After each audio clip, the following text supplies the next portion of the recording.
All right, hello everybody, and welcome to our first session of Matteo Pasquinelli's Capital as Computation and Cognition.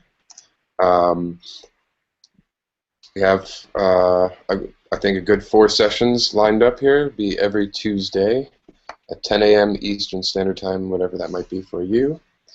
Yeah, so without taking up too much time, I'll pass it on to Matteo, and we can begin the class.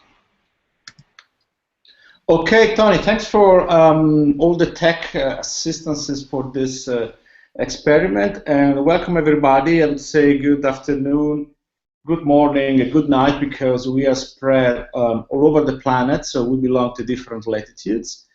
And I will start to introduce the concept of this seminar, and I would suggest that maybe I speak for like half an hour, 45 minutes, and just to give a general introduction. Then maybe we open up to a few questions and we start to do a proper analysis of the topics of today. But first I would like to explain to you the reason of this idea, to work on the idea of capital as computation and cognition. So it's a sort of ternary concept, a ternary diagram where we have capital, cognition, and computation. But the real grandparent of this diagram is, of course, the relation between capital, machine, and labor. That is a classic scheme of political economy and of Marxism. So we can take this as a sort of start at this point, and I will show you later what do we do with this diagram and where we go. Okay, so let's say I put this, I don't know, is it clear? I try to transform my bookshelf in a billboard, in a blackboard. I don't know if you can read there, probably not. Anyway, we start from this idea that we have capital, machine, and labor as a sort of ternary concept. Then I had this idea to expand and transform this in this relation between capital, computation, and cognition. So where computation goes and replace machinery, and where cognition goes and replace labor. But I would like to introduce this notion, this ternary concept, because then I will introduce another concept to find a kind of critique or dynamic relation between these two ideas. So the idea of the seminar is just to give you a spectrum of theories, of school of thought, not just to say probably my position. And the idea I had was precisely to simplify the structure of the seminar according to the relation between two main ideas. I mean, the first idea is precisely the idea of organic composition of capital in political economy and Marxism. And the other idea is the idea of emerging properties that we will discuss in a few seconds. So why I start from this relation, this diagram called the organic composition of capital. This is a central diagram of Marxism. And of course, in Marxism, we have this relation between capital, machinery, and labor. You find in Marx different explanation of this relation.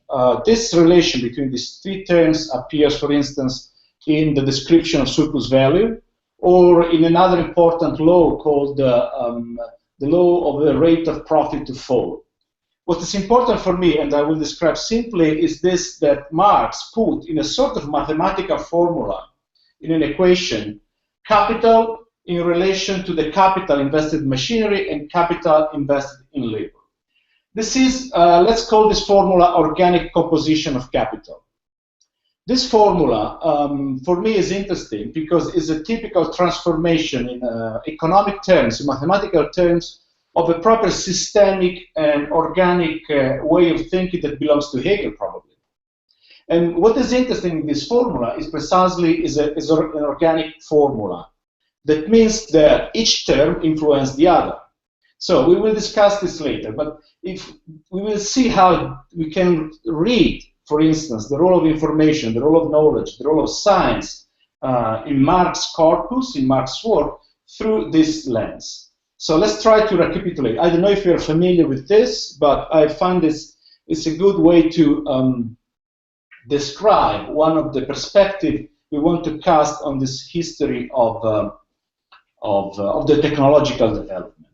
So let's repeat. The organic composition, the idea of organic composition is like to put the relation between capital and capital invested in machinery and labor within a mathematical formula. We transform this in a formula where we have capital and the capital invested in computation and cognition to transform a bit this formula. As I said, this is a formula that has a holistic and organic nature. And this is important because we will see how in different schools, in other schools, this kind of totality, this idea of totality of the economic system, of the interweaving between labor and machinery is abandoned.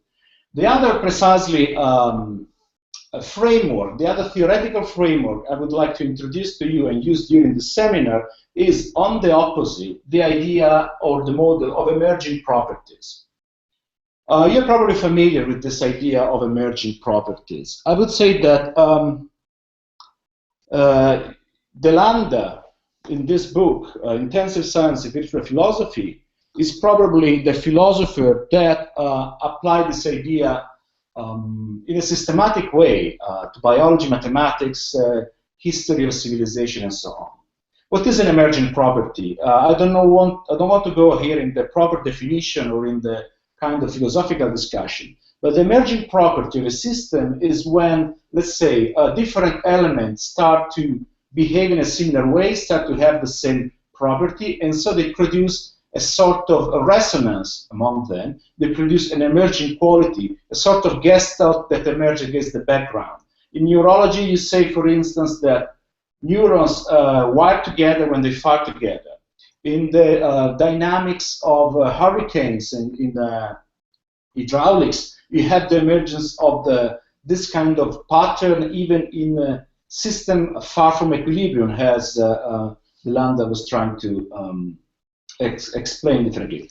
The idea of emerging properties also behind the idea of artificial intelligence and the idea of singularity, the fact that precisely computation is developing out of control and is showing emerging property of intelligence, even autonomy from the human. Anyway, I don't want to discuss this, but I would like to I want to make just this kind of comparative confrontation between these two conceptual models to frame also the history of machine, information, computation, and so on. So, on one side, we said we have the idea of organic composition of capital, computation and cognition, machinery and labor, a holistic model. The idea of emerging properties, on the other hand, is the idea where a system, a set, produce a different ontology and open up to a different... Can you see something about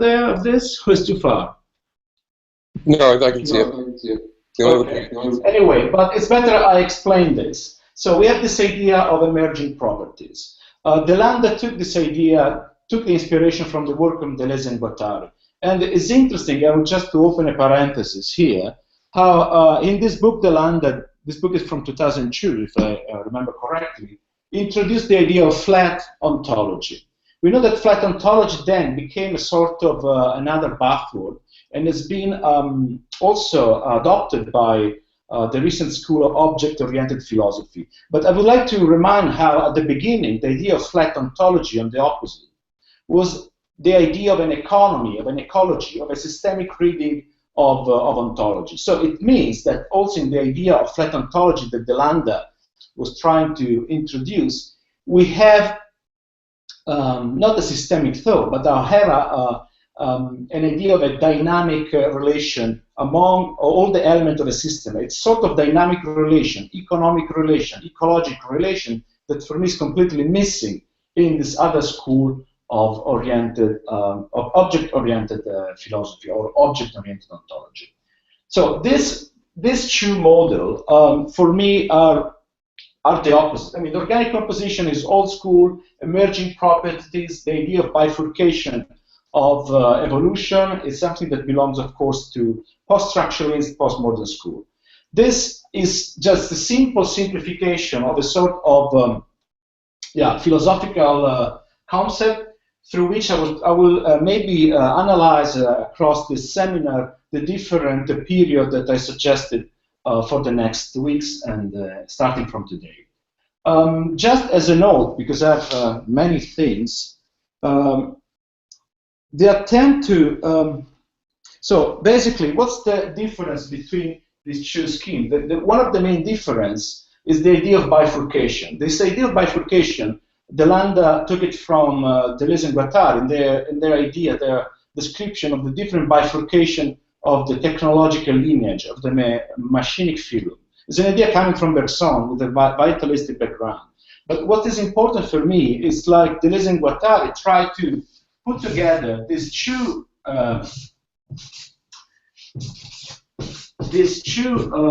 philosophical model in their chapter in the Antidipus, the famous chapter titled The Civilized Capitalistic Machine, where they try to also criticize Marx's organic composition of capital, his idea of the organic composition of knowledge and machine, with this idea of an evolutionary bifurcation.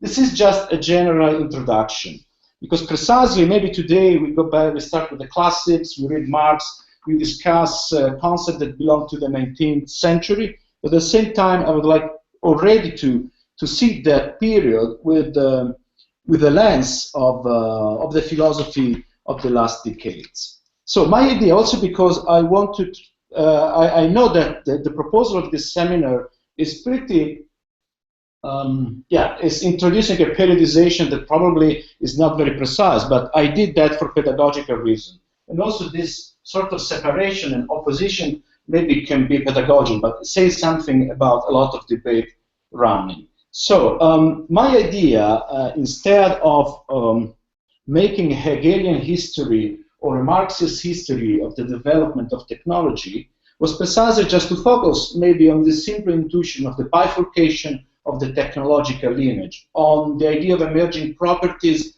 of the technosphere, and to see how they can be described and addressed in a different way. So my idea was precisely to make a history of this bifurcation to start with the industrial factory. I don't know if you can see this sketch, doesn't matter. This will be more or less the first bifurcation that we address today. Then next seminar will be another sort of bifurcation, that is a cybernetic factory, the cybernetic machine that introduces a feedback loop compared to the industrial machine. Then we move to the network society, where we see the emergence of another sort of bifurcation we will discuss, and then to the so-called metadata society, to the complexity of algorithmic governance and so on. But forget all the sketches, and because they're probably completely wrong. This is another scheme I did just to try to sketch this history of technology through this idea of bifurcation. We will see why I stress this idea of bifurcation instead of other elements. Sorry. So this is a sort of introduction to the concept of the seminar. Is it enough clear? Do I speak well? Can you maybe post in chat if you hear me well, you follow me well, or I'm running too fast? Is okay? Everything good? Everything is great. Okay, fantastic. I will try to slow down because probably I have the tendency to jump from one thing to the other without explaining. So this is something important I wanted to stress. So again, let's try to understand how basically, historically, Marxism has been always considered, and this emerged also in the essay by Donald Mackenzie, the composition between capital, machinery, and labor, or capital, computation, and cognition, as an organic, holistic system. On the other hand, the recent philosophy, all the debates we had also with the Accelerationist Manifesto, they try to break this kind of unity, and also thanks to the work of Deleuze and Guattari, and to focus on this idea of the emerging properties, where clearly there is no holistic, there is no stress of the totality of an organic system, but the idea of evolution, also of an evolution out of control. Okay, this is one important thing. The other important, another just general introduction to an important problem is the relation between capital and value. Sorry, the problem of value, because of course we will talk about capital, we keep on talking about capital, we refer to capital in the recent debate about the financial crisis, Bitcoin, any form of thing. But one of the things I would like to stress is precisely the fact that the theory of value in Marx is completely ambivalent, nebulous, and not very precise. Sorry, I have to take. No, there is the book. So the idea of value. In the syllabus for today, we had a text by Mirovsky, taken from his book More Heat Than Light. Mirovsky wrote this very interesting text where he described how Marx was influenced by the science of his time in his attempt to develop also the theoretical, the critical toolbox to analyze capitalism. This and Mirovsky show how precisely Marx sometimes had the idea of value as a sort of substance, a sort of substance that was passing from the worker through the machine to the commodity. That was clearly influenced by thermodynamics, to the idea of a sort of heat, of a sort of energy moving to the commodity. And on the other hand, there is also in Marx, and this is clear in different passages, a sort of idea of value more inspired by the idea of a field of forces, the idea of a gravitational field, of course, from Newtonian physics. This is a clear an opposition, and of course we can say that in Marx the most interesting part is the idea of value as field of forces. The famous Marx definition is capital, as we know, as a social relation mediated by commodities, but it's clear also in the work of the more recent Marxism how this idea that value is not just produced by labor but by the field of social forces emerge clearly. I just mentioned, for instance, just to make a brief example, how Arte and Negri in their books criticize precisely Marx's idea of surplus value as something based on time, and not something as it happens today based on this general social production. However, this is important to underline how, at the end, what emerged in Marx's political economy is the idea that the worker is always a general worker, that the worker is a species being, as he writes many times. So this idea of Gattungswesen, work and the worker as a sort of collective operator and not individual operator. This, I would like just to underline this. Also, because Mirovsky's text could be interesting to show how a different modality of science were inspiring Marx's work. At the same time, I would like to criticize this position because Mirovsky, as his friend Gheorghescu-Regel, have been always underlining a strange influence of science on political economy, while probably Marx was trying just to find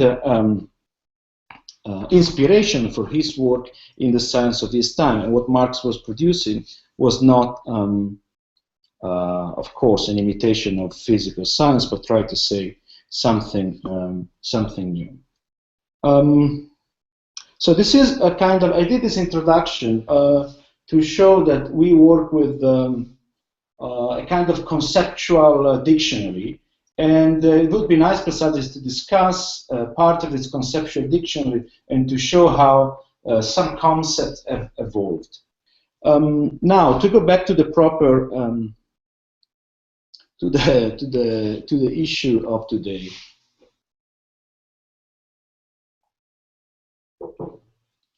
Well, I would like to move probably to start from the essay by Mackenzie in this book, Novel Machine. And the book is the text is this very old text he wrote on Marx and the machine.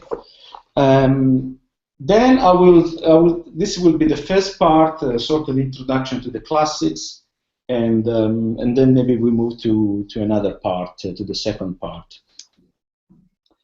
I don't know if you had time to read this text, but I would like just to introduce this text, saying that for me it's a good critique, classic critique of technological determinism. And Mackenzie in this text show how precisely Marx was not a technological determinist, and how there is always something exceeding the machine. So I would like also to frame this seminar in this way. When we said at the beginning, we try to put together these three elements: capital, machinery and labor; capital, computation, and cognition. Of course, you can take any of this element and amplify and radicalize. I believe, of course, if you take the notion of capital today, you radicalize, you arrive, of course, to algo trading, you arrive to Bitcoin and things like that. If you take the idea of computation today, you can radicalize toward the idea of artificial intelligence, the idea of singularity, and all the debate we have today, especially in California, about this future capitalism of artificial intelligence. Or on the other side, you can take cognition, knowledge, you can radicalize and have this idea of immaterial labor, cognitive labor, mass intellectuality, like especially in the Italian workerist school. So for me, it's still the idea to put all these things together and to show the composition. So for me, technological determinism does not exist because these three elements are always bound together. The way Mackenzie frames this problem is in a classic way. What happens in Marx is the idea that machine always. I explain this quickly because it's very simple, and I don't want to go into details of this debate that is very well summarized by Mackenzie. The idea of machine in Marx is often the idea that the machine absorbs something from the worker. So the machine is de-skilling the worker, and the worker is alienated at the end. The worker is becoming precisely a de-skilled worker, and his knowledge, his know-how, his intellectual capability, his education are absorbed and replaced by the machine. So we have an impoverishment of the worker. What is the notion of alienation? This is reappearing, this idea, and this is the Mackenzie referred to this in his text also in the dialectics between hand and mind. So it's like the worker is becoming simply a hand without a mind. I will mention this because I will reverse completely this reading in the second part of today's seminar. So this dynamic between hand and mind, the worker becoming just the hand and the machine absorbing the mind. This topic of the alienation of the worker becoming the skilled worker reappear across history in at different latitude. Also, for instance, the Italian autonomia in the 70s, when they were focusing on the idea of the social worker, operaio sociale, was precisely this sort of new generation of migrant workers from the south going to the north of Italy and being this sort of easy labor power, easy to replace. And they became this metropolitan Indian, very difficult also to control politically, organized in spontaneous form, completely unexpected, precisely because they belong to this idea of a socialized work, a completely atomized also.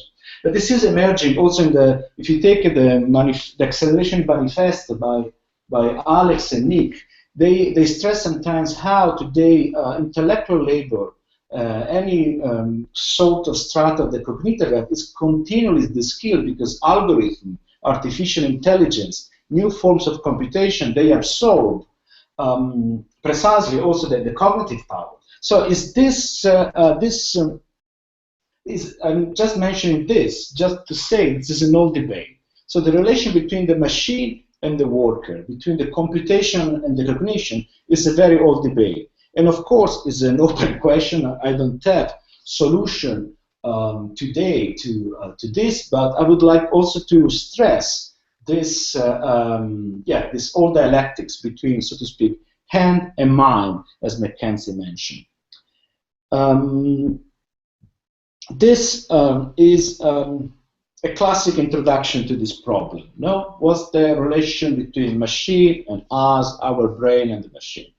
I would like now maybe to go back to Marx and to the chapter on machinery, because precisely I would like to try to give, as you so far as you have seen that I framed this problem of the relation between hand and mind, machine and worker, according to what's the old idea of organic composition.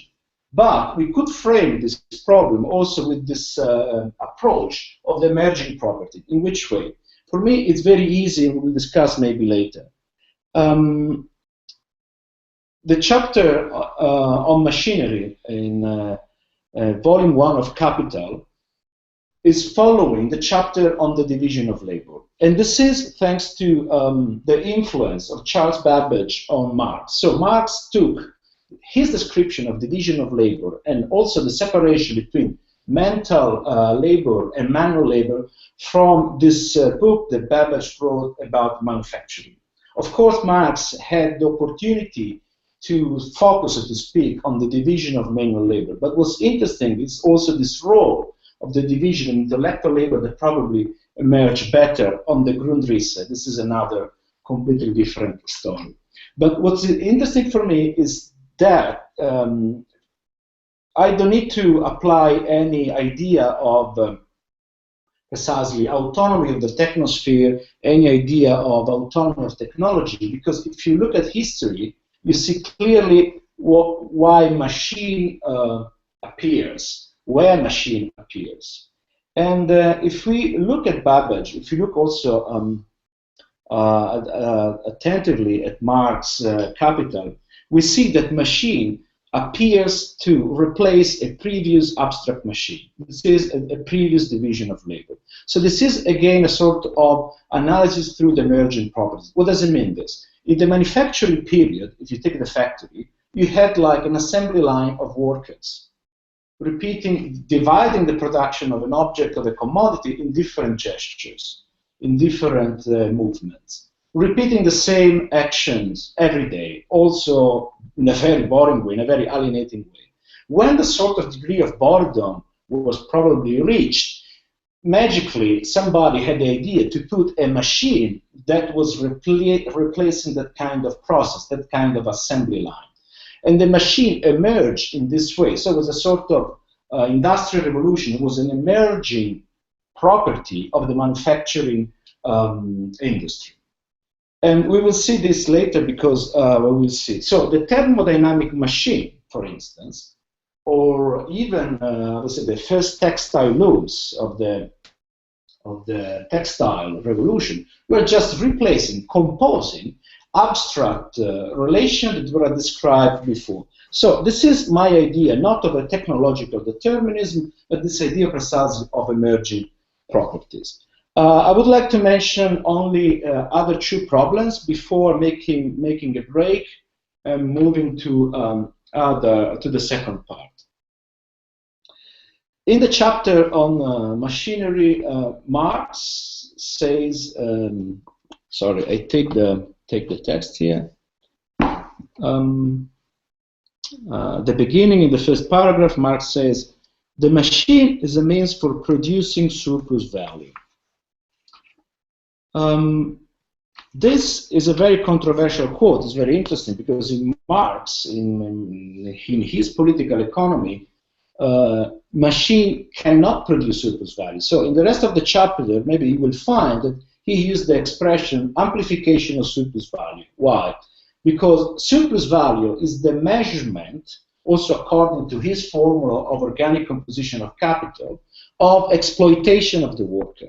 Machines cannot be exploited, so they cannot produce surplus value. This is just something to remember in the endless debate on surplus value, exploitation, and so on and so on.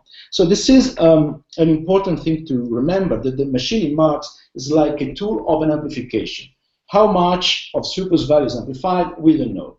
In the chapter I mentioned before of Deleuze and Guattari, the civilized capitalistic machine, that chapter is pretty crucial because, as I said, it's trying to analyze the organic composition in a different way and to break precisely this organic idea of value, this organic idea of surplus value. They introduce the notion of machinic surplus value. And also in the same chapter, they talk about code surplus value. This is another interesting thing that maybe we'll analyze later because it's an idea coming out in the 70s and doesn't belong to this century. Maybe we want to discuss today. So this is my very quick introduction to all the problem, and I would suggest maybe we make a break and I re-explain maybe a few things you didn't understand or you would like maybe to ask about.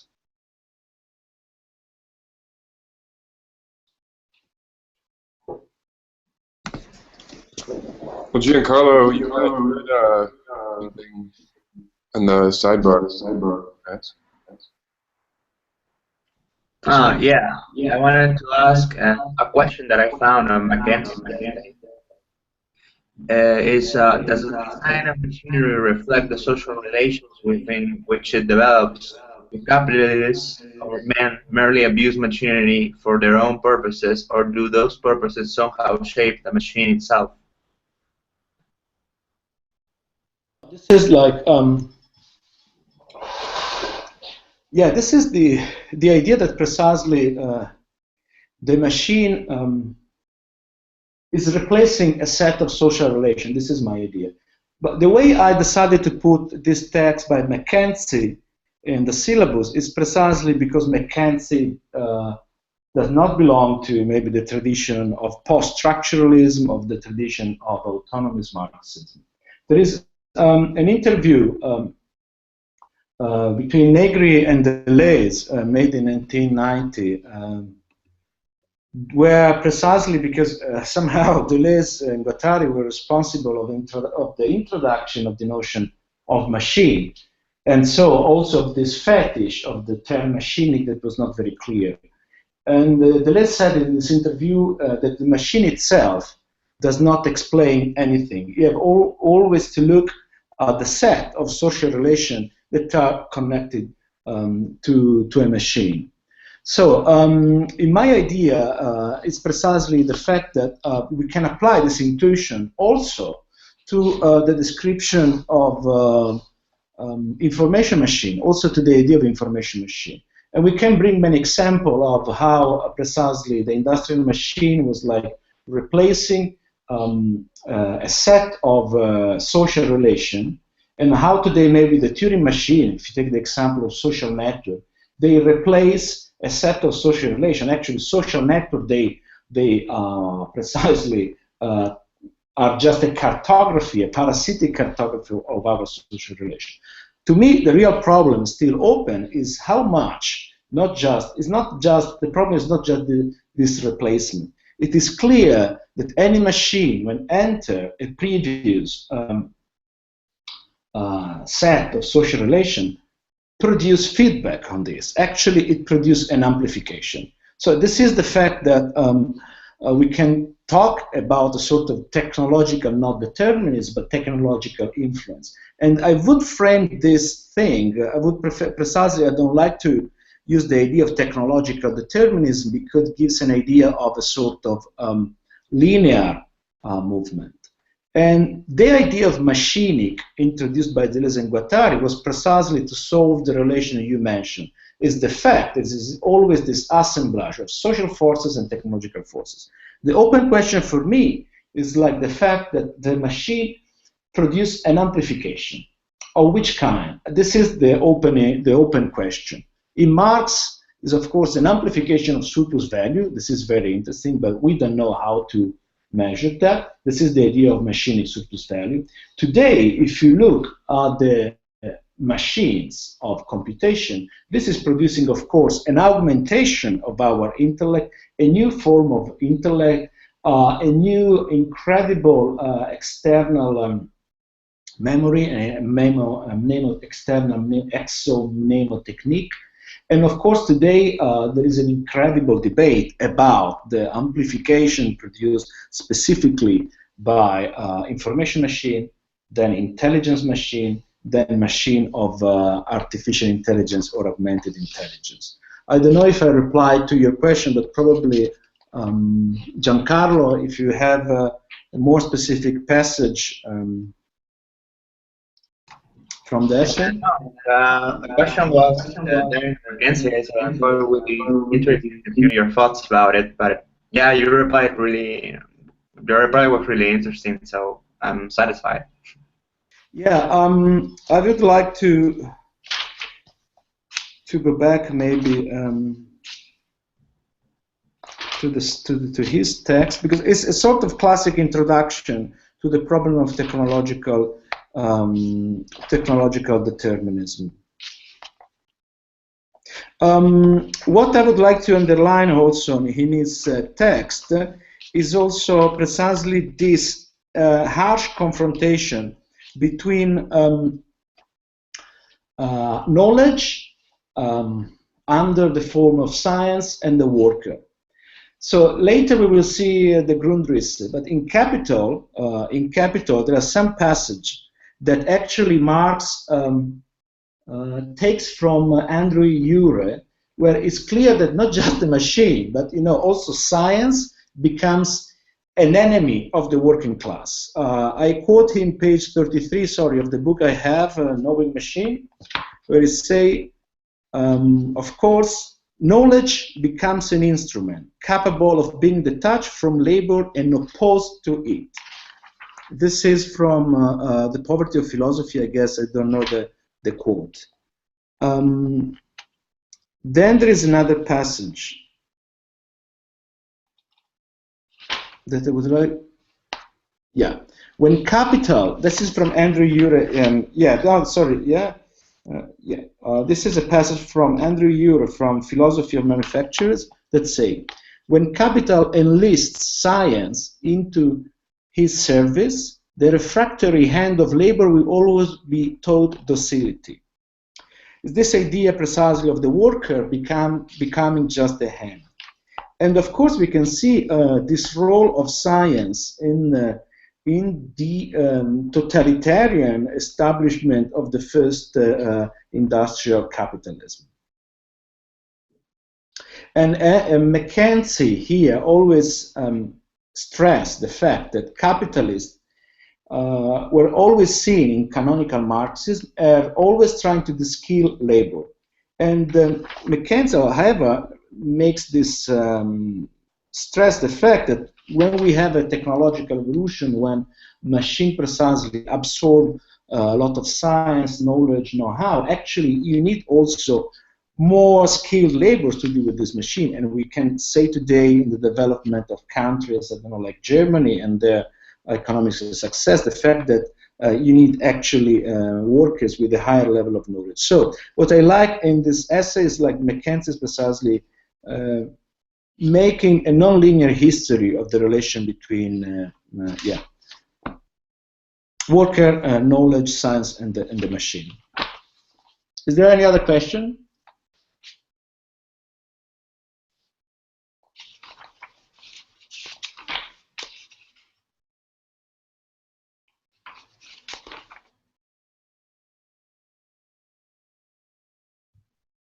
This is an interview just posted.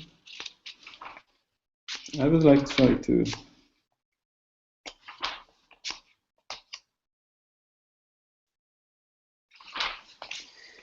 I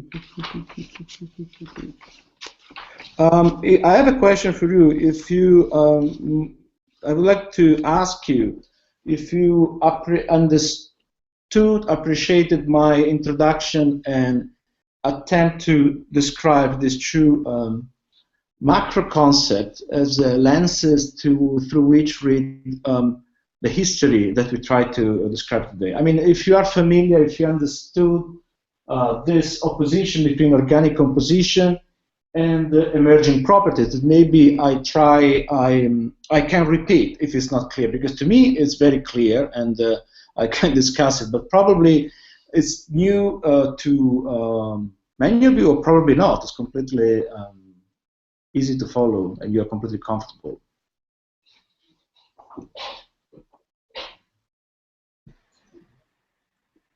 I thought it was clear. I don't know. I don't know if you... Okay, now, yeah, maybe we can move to another part. Oh, Constantino? Yeah, for me it was clear too, I think. And as I saw it, it's a level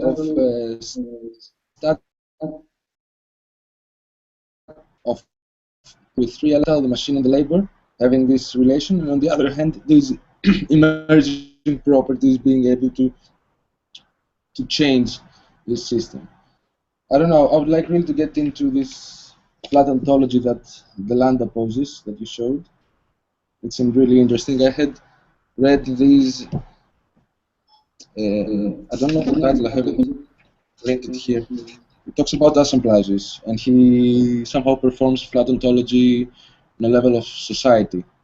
So he starts from totalities, and no, he starts from a small level and he derives to bigger structures in society, from persons and networks to. As I don't remember the title, but I didn't print the other page. And this thing that Giancarlo asked in the chat bar, it reminded me of this classical distinction, which a quite modernist one. If the structure of the system affects the agents, let's say, or if the agents change the structure of the system. That's how more or less I saw it. So yeah, this. Yeah. Sorry. Oh, voilà. Sorry.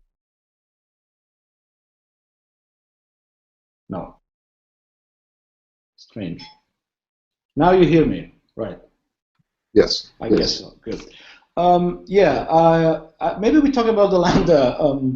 I mean, about his philosophy next time. But for me, precisely, I would like maybe to go back and introduce the second part, because it's precisely to work on this idea, to apply maybe is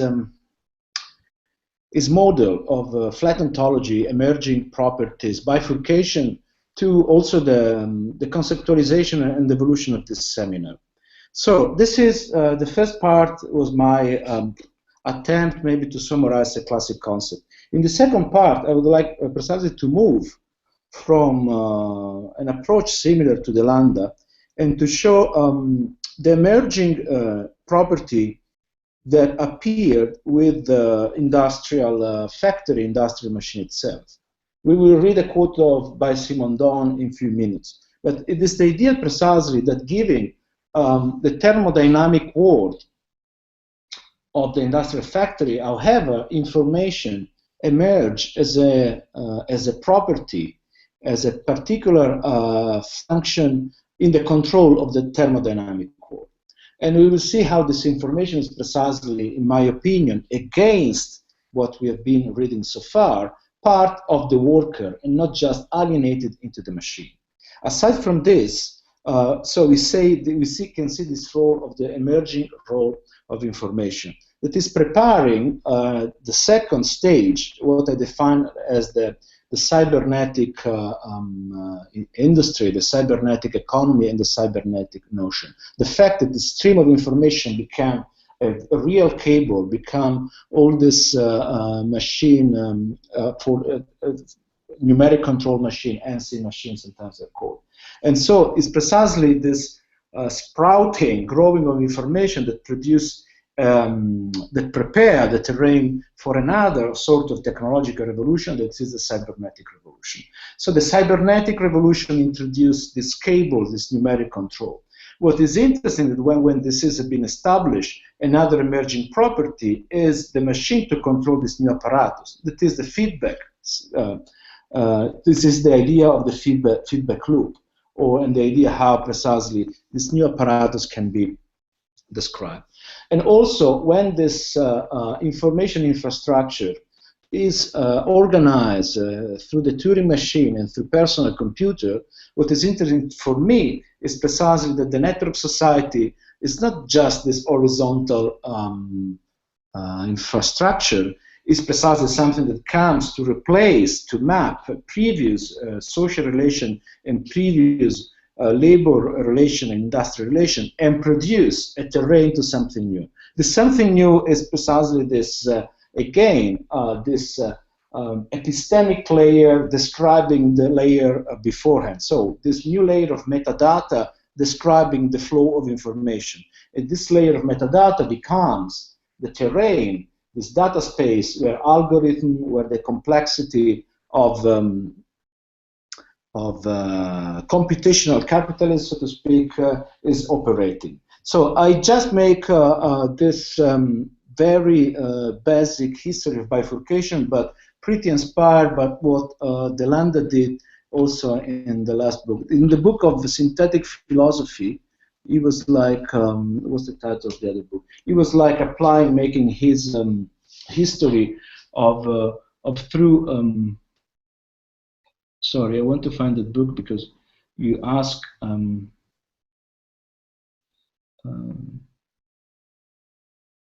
Thousand Years of Nonlinear History? No, emerging, yeah, this one, emergence of synthetic reason. In the emergence of synthetic reason, he's making this, he's applying this model of emerging properties to the computer, cellular automata, also the artificial chemistry of the prebiotic soup, genetic algorithm, neural nets and insect intelligence, neural nets and mammalian memory, multi-agent and primal strategies, multi-agent and Stone Age economics, multi-agents in primitive language, multi-agent and archaic state. In other words, it is a book, yes, similar to 1,000 Years of 1,000 Year Nonlinear History, but 1,000 Year Nonlinear History had more like a kind of geological schema, and the idea that precisely there was like this friction between the development of the inorganic, the development of the organic, and the strata of symbols, the strata of culture. What we may say, what is interesting also in our debate, is like the fact that somehow Delanda himself applied his model, his theory in a very almost ideological way. There is an interview, very interesting, where he says that, of course, he was inspired by Deleuze and Guattari, but he hated completely the Marxist background of Deleuze and Guattari, and specifically their idea of surplus value, the fact that you find again this idea of surplus value in the work of Deleuze and Guattari. So it's a critique somehow I can agree with, because he was criticizing Deleuze and Guattari from bringing, you know, this kind of systemic, holistic unity of Marx into the complexity of the world. However, we should say that the economic political model of Delanda is, of course, not Marx, as we know, but is Brodel. So, of course, there is not much attention in Delanda's work on the model, on the role of labor. And what we find in Delanda is precisely this romantic idea of the small market. This is something that clearly appears also in 1,000 Years of Nonlinear History, and is precisely influenced by this French historian Brodel, where Brodel wrote this history of modern Europe, not through industrial capitalism from Britain, but through this incredible flow of capital moving from Istanbul, Venice, Genoa, Antwerp, Amsterdam, and London. And why I'm saying this? Because the political proposal that and we shouldn't forget this. The political proposal that's coming out from the Landa is this a bit of the fetish of the small market economy, of the cooperative economy. Like Brodel is being used to say, capitalism is anti-market, because capitalism is like a monopoly agent, an agent that wants to monopolize the market, while the real economy should be a real economy where we defend the small market, even the Saturday market. So it's a specific political position where we have the centrality of the cooperativistic model, we may say, and not other form of political action. Regarding this, because you mentioned, so this idea to bring some example of this, because we do theory, but of course this theory sometimes is incarnated in political proposal. Different from, in Berlin a few years ago, a friend of mine wrote this Telecommunist Manifesto. This is an attempt to approach the problem of network economy, the problem of property connected to the Creative Commons debate, but also as a critique of the Creative Commons thing, with an idea precisely of cooperation. So I would just if we mention the Landa, I would like just to remember this, is this idea of cooperation at a small scale as a form of alternative economy. And I guess this was a good political introduction to the Landa, so to speak, no? There's something important to underline. But of course, yeah, maybe we go back to this.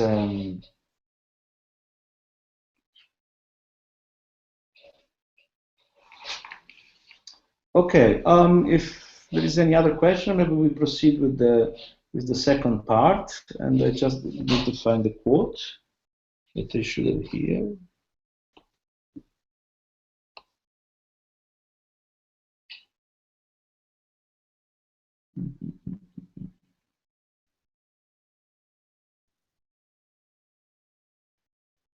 Sorry. Okay, do you have any critique to this approach? I mean, this is not my position, it's just a historical overview. Any other question? No. Okay, I will suggest maybe we proceed. And wait a second.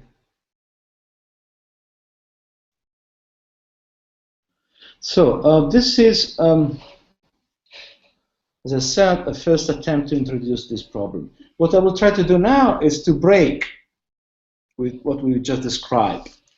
And what I try also to do in this seminar, you have to tell me if it's helpful for you, is also to give a different spectrum of authors, not just to focus on a specific school, but precisely to show different authors from different, also political position. And I would say all the authors we mentioned today, from the Landa to Mackenzie to even Cafensis or Art and Negri, they have pretty different position on all this issue. So the attempt of this seminar is precisely also to give basic conceptual dictionary, but also maybe to show as much as I can different position of authors that belong to completely different schools of thought and also latitude. So I will start to introduce this bifurcation idea with a quote of Simondon. Simondon, maybe you're familiar with him or not very much, because actually the figure of Simondon emerged only recently in the debate. Has been quite an esoteric figure also because he died pretty young. And Simondon, I found this quote also. The text I'm quoting now has been published only in 2004 in French and in English 2006, so very recently. But it's an intuition that for me is crucial to cast a different light on the whole history of information and machine. I go to read this this quote. It is from a text as I put in the syllabus, a technical mentality. He says in this quote, in this text, the industrial modality appears when the source of information and the source of energy separate, namely when the human being is merely the source of information and nature is required to furnish the energy. The machine is different from the tool in that it's a relay. It has two different entry points, that of energy and that of information. So this is an idea that is fighting what we have been just describing so far. That is the fact that the machine was like de-skilling completely the worker. In this description of the Industrial Revolution that Simondon is making, we have the opposite. Is the fact that precisely machines are just exploiting nature, coal, water, electricity, what you want, as a source of energy. And in the industrial machine, the source of information is only the worker. And it would be nice to show this in a different way. So this is a first quote that we will maybe amplify in the next seminar, but we will see the cybernetic factory and maybe the work of Alquati. What is interesting, and is also maybe mentioned better in my essay for Theory, Culture, and Society, but also in this text by Kafensis that we put today, that, for instance, the information, let's say, even as a sort at the mathematical level, emerged with the textile revolution.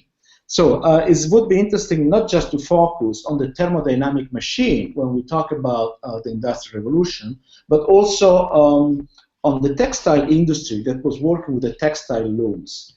And we know that, for instance, the Jacquard loom, one of the loom to make textile, was working with a punch card very similar to the one that was used by computer later on. And actually, if you look at the punch card standardized by IBM in the early 20th century, look like the punch card used by on this Jacquard loom in the 19th century. And we know also that Babbage was pretty influenced by this, by the textile model.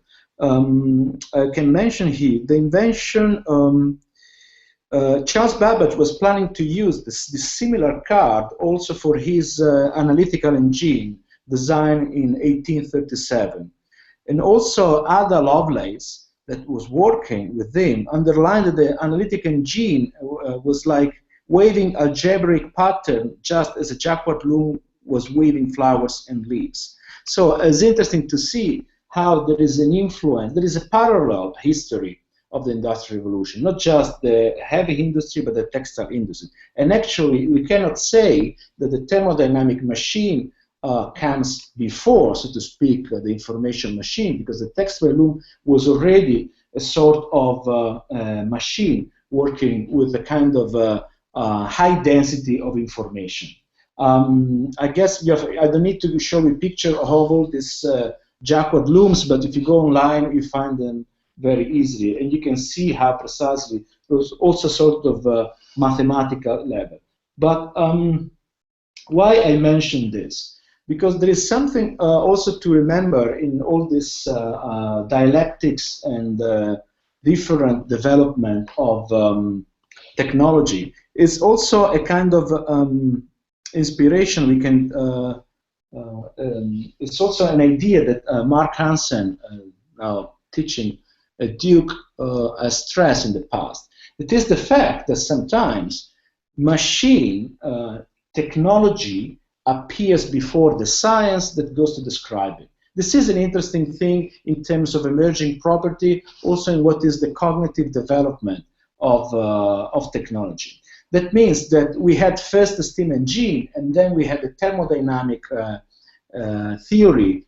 We had thermodynamics to describe, to measure, or also to find the law according to which the steam engine was working. So it's interesting here how precisely the machine comes to replace a set of previous division of labor, but also science comes after this. And this is, for me, very interesting. Of course, science then comes and amplify the machine, improve the machine, and so on. But this is something we should remember also in the way precisely science, cognition is not this always this top-down movement, but it's also this bottom-up emerging properties, sometimes coming out from unexpected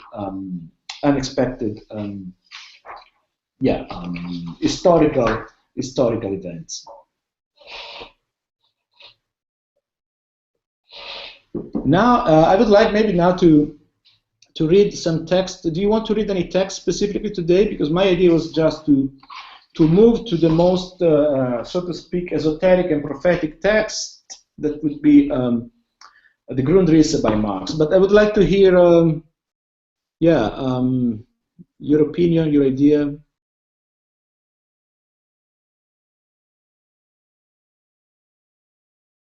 About also what to do, maybe, or if you want to focus on something specific.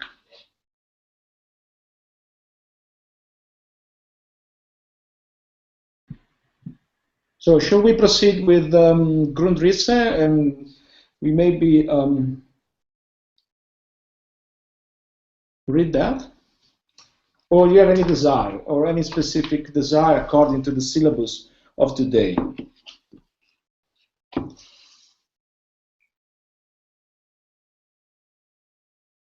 So, no desire. I'm okay with. Okay, no desire.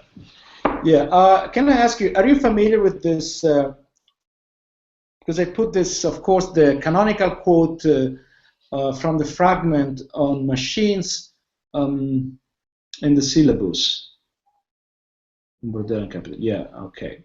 How many of you are familiar with Grundrisse and specifically this chapter? Nobody. I read it over. Okay. Anil is familiar, and the others are not very familiar, right? Nothing. Okay, then I propose. Then I have to give an introduction to this. In my opinion, what I did so far was a too fast introduction to all this problem, actually, because all the things that I mentioned so far, maybe they were like accelerating too much. What if I turn on the slide, because here we're like going a bit dark. What I should say, I mean, I put also a general, so to speak, an orthodox Marxist introduction to the fragment of machine in the syllabus. Is this text by this German Marxist called Aub, very critical of any, so to speak, erratic interpretation of the fragment of machine. The interesting thing, if you know this, also in the accelerationist reader, was very funny to see that the fragment of machine was set as the first text in the whole reader. The funny story is like this text, this part of the Grundrisse has never been called fragment on machine. It was just the Italian operaista in Quaderni Rossi in 1964 when they translated this piece of Grundrisse from German into Italian. They call it fragments on machines. Before that, it was always called chapters on machine, or specifically notebook, I don't know which notebook 6 or 7, or things like that. So it's funny how this sort of use of the Grundrisse made by the Italian worker is re-emerged in the accelerationist debate somehow unconsciously. And so this fragment actually is not a fragment, is a chapter, but of course this notebook written by Marx was a notebook, and it's like just a mix of sometimes very sporadic and sometimes not proper organic notes. What is interesting, however, to remind is like is the fact this notebook, this part of the Grundrisse, was written 10 years before Capital was published. And what we have here is completely different Marx. So think about the fact that Marx had to wanted to write a book for addressing his contemporary time, the political economy of his time, but also the working class of his time. So it couldn't be very, it couldn't sound too much visionary science fiction. And what we have here in this fragment, in this chapter on machine, is completely a different reading and a very visionary reading of the relation of the worker with the machine. I will maybe try to read with you because I have the impression that yeah, many things I said before were not very clear. If you want to find another introduction to this issue, probably the best book that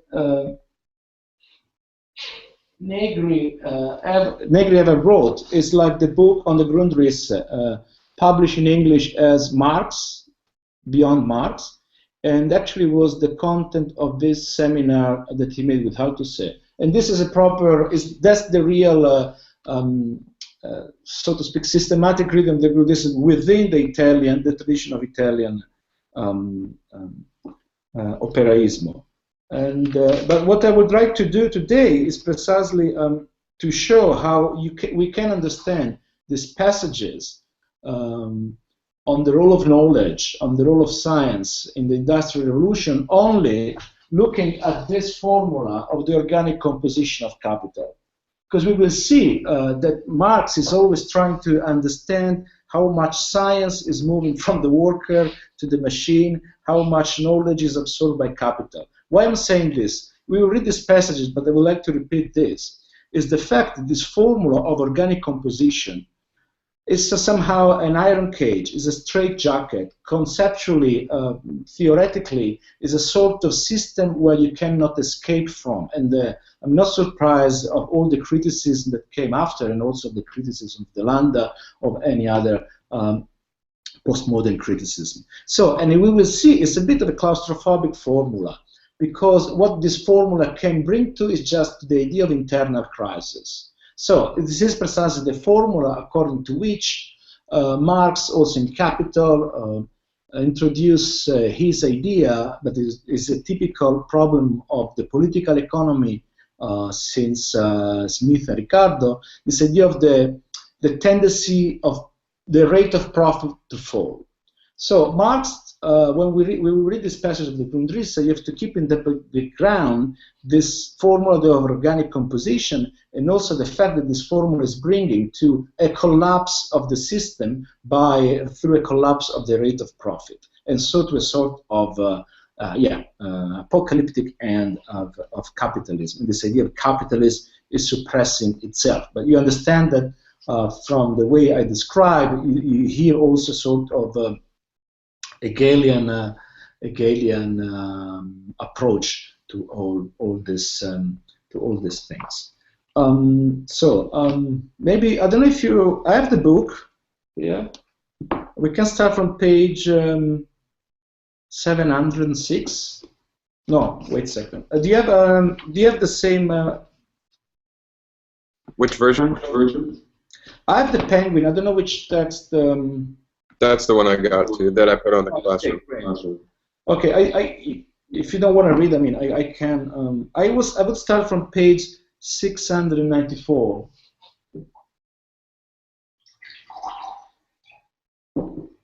Is it okay? Do you have the text with you, or should we go? I'm pulling mine up right now. Okay, I'll start reading. From the end of notebook 6, just the mid of the page.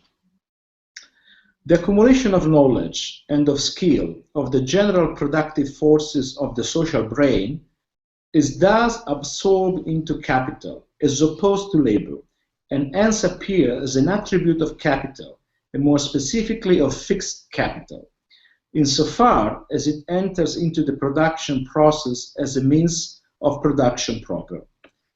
Machinery appears then as the most adequate form of fixed capital, and fixed capital insofar as capital's relation with itself are concerned, appear as the most adequate form of capital as such. In this passage, Marx described the fact that pushing probably too much a sort of industrial framework, it shows how machines are becoming the most adequate, the quintessential form of capital itself. We may say, bringing and exploding this idea according to the idea of the seminar, that computation becomes the most adequate form of capital as such. Of course, we know that there are other forms of accumulation of capital. Financial system, they can accumulate capital without, going through heavy machinery. In this idea, however, as I said, is an idea very that resounds of the 19th century. This idea precisely that machine, iron machine, thermodynamic machine, absorb the power of the social brain and become. So we know that we should be familiar with the fact that for Marx, when Marx used the expression fixed capital, it always means machinery. In the other page, page after, again, in machinery, knowledge appears as alien, external to the worker, and living labor as subsumed under self-activating, objectified labor. The worker appears as a superfluous to the extent that his action is not determined by capital's requirement. This is interesting because today, with all the debate about artificial intelligence and alienation, this idea of a mechanic monster that precisely is transforming the worker in a sort of super infinitesimal microscopic process belongs also to Marx. And actually, Marx was using this vivid language, reading Andrew Ure text. I would say that now we pass to the let's say to the most prophetic part, as it is the Notebook 7, and maybe to page 700.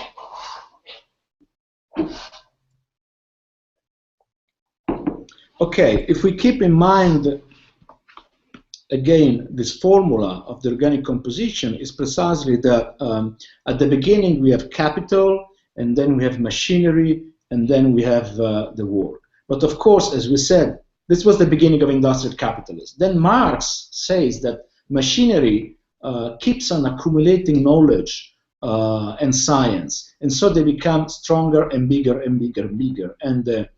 And so he's envisioning this future of capitalism where we have precisely a collapse of the system because there is no longer a kind of surplus value to absorb from the worker. And in this passage, he makes a critique of the idea that time, the idea that somehow value cannot be measured just on the base of time. That labor time cannot be the scale of capital because labor time is disappearing.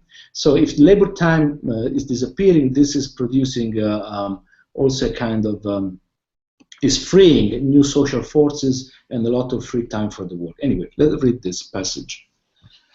To the degree that labor time, the mere quantity of labor, is posited by capital as the sole determinant element, to that degree, does direct labor in its quantity disappear as the determinant principle of production, of the creation of use values, and is reduced both quantitatively to a smaller proportion and qualitatively as an, of course, indispensable but subordinated moment. Compared to general scientific labor, technological application of natural science on one side, and to the general productive force arising from social combination, in total production on the other side. Sorry for reading like this, but Marx's paragraphs are impossible to properly read and enjoy them properly. He remarks then saying, capital thus works toward its own dissolution as the force of dominant production. So it's this idea that precisely labor time is disappearing as a source of value compared to general scientific labor, technological application of natural science, and to the general productive forces arising from social combination. So this idea precisely that in the production of value, something we can apply also to the reading of today knowledge economy, network economy. General scientific labor, he uses this expression. Technological application of natural science, and general production, social production. This is another fragment. Then I will move to a page.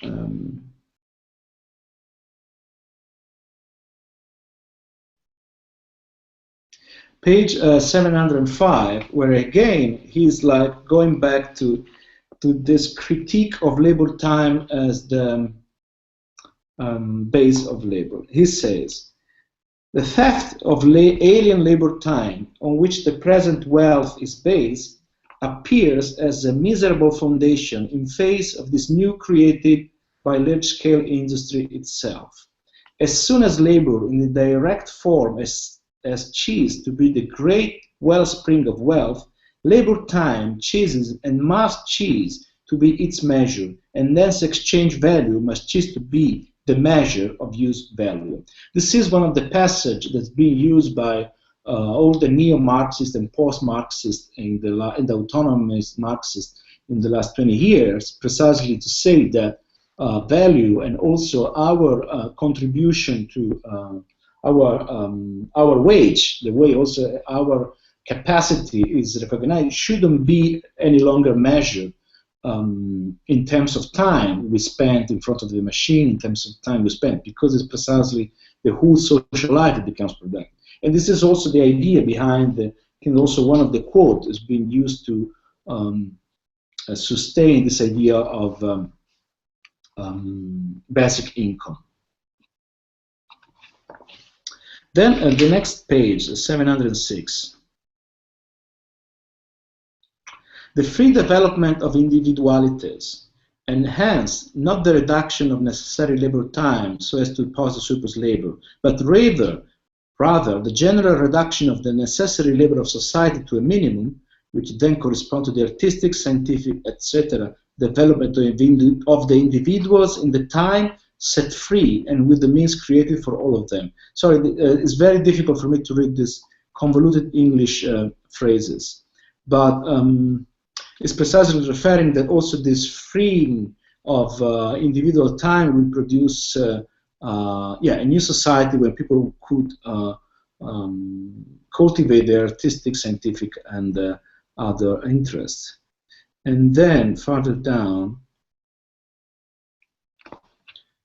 and then maybe we read the part where he mentioned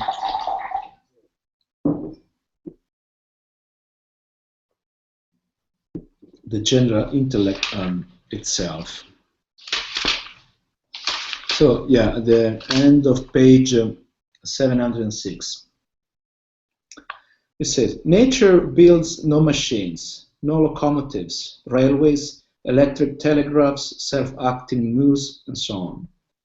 These are products of human industry, natural material transformed into organs of the human will over nature, or of a human participation in nature. They are organs of the human brain, created by the human hand, the power of knowledge objectified. The development of fixed capital indicates to what degree general social knowledge has become a direct force of production, and to what degree, hence, the condition of the process of social life itself have come under the control of the general intellect and been transformed in accordance to it. To what degree the powers of social production have been produced, not only in the form of knowledge, but also as immediate organs of social practice in the real life process. So here, this is precisely the notorious prophetic quote on the general intellect. And it's interesting to see how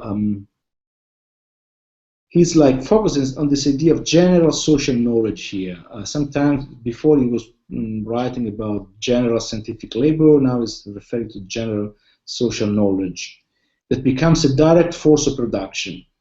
And this is interesting because, of course, we have this tension between machines that absorb science, but also, this is what's important, is the fact that sometimes here Marx seems to suggest a direct force of production that is not incarnated, that is not embodied in machine. And this is very important also in our debate about what's the relation between capital, computation, and cognition.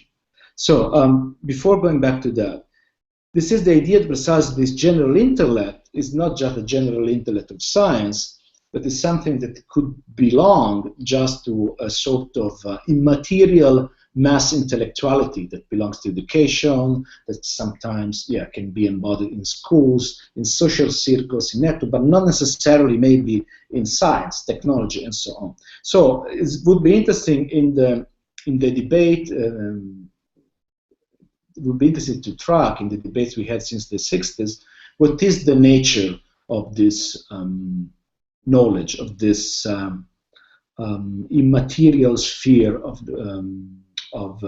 knowledge. In the idea of this seminar is precisely the fact that the relation between computation and cognition is precisely a relation of feedback, that computation is an incarnation of modality of thinking and logic, of human logic, and at the same time an amplification. It means that precisely the Turing machine are just simplifying the computational work that, for instance, accountant were doing. So what would be interesting, however, is to understand how much there is a knowledge that is embedded, incarnated in computation, how much computation is doing this, and how much cognition is independent from this.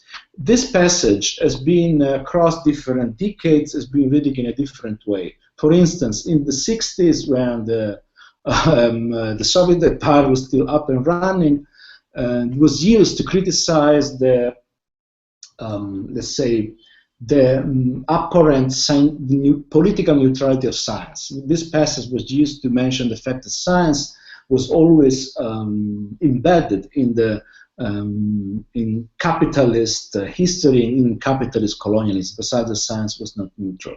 The same passage, but also the page we read before, in the 70s, where we had the first time the emergence of social movement after 68, they were refusing labor, they were like instituting new sort of metropolitan subjectivity, and were like completely cultivating their free time. This passage from the Grundrisse was precisely to ground, or just to imagine precisely a society that was no longer based on forced labor, on this ethics of labor, like a traditional communist party in East or West Europe. So this precisely this idea of this moralism of labor, this ethics of labor that belonged to the to the socialist tradition of Europe. And then this passage was is being quoted like heaps of time in the since the 80s.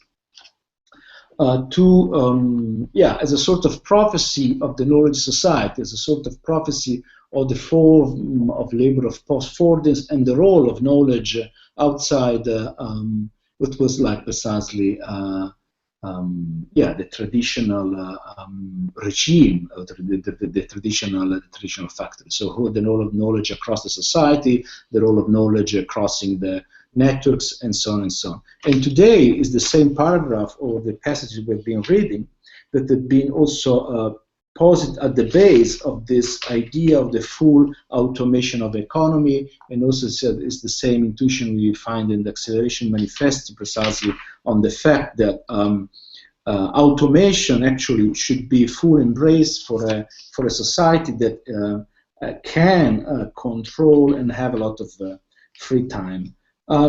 This is the first time we read this passage. I don't know if you have any question regarding this, or what have you underlined, what have you found reading these pages?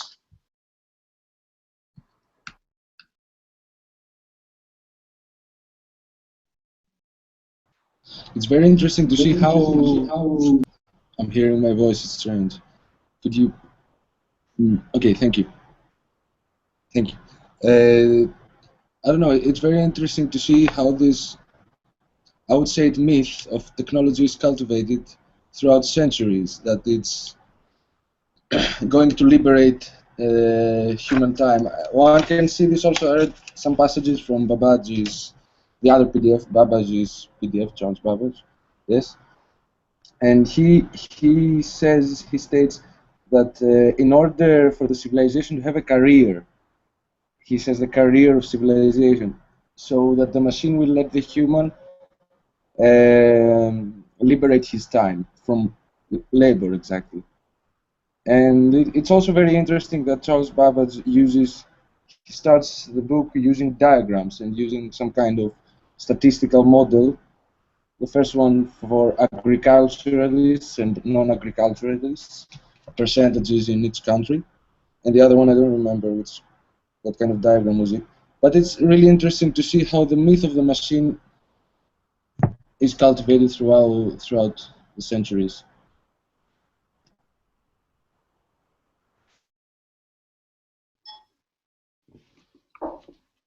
Yeah, no, what is interesting precisely, the myth of the machine across the century. Yeah, this is a good question.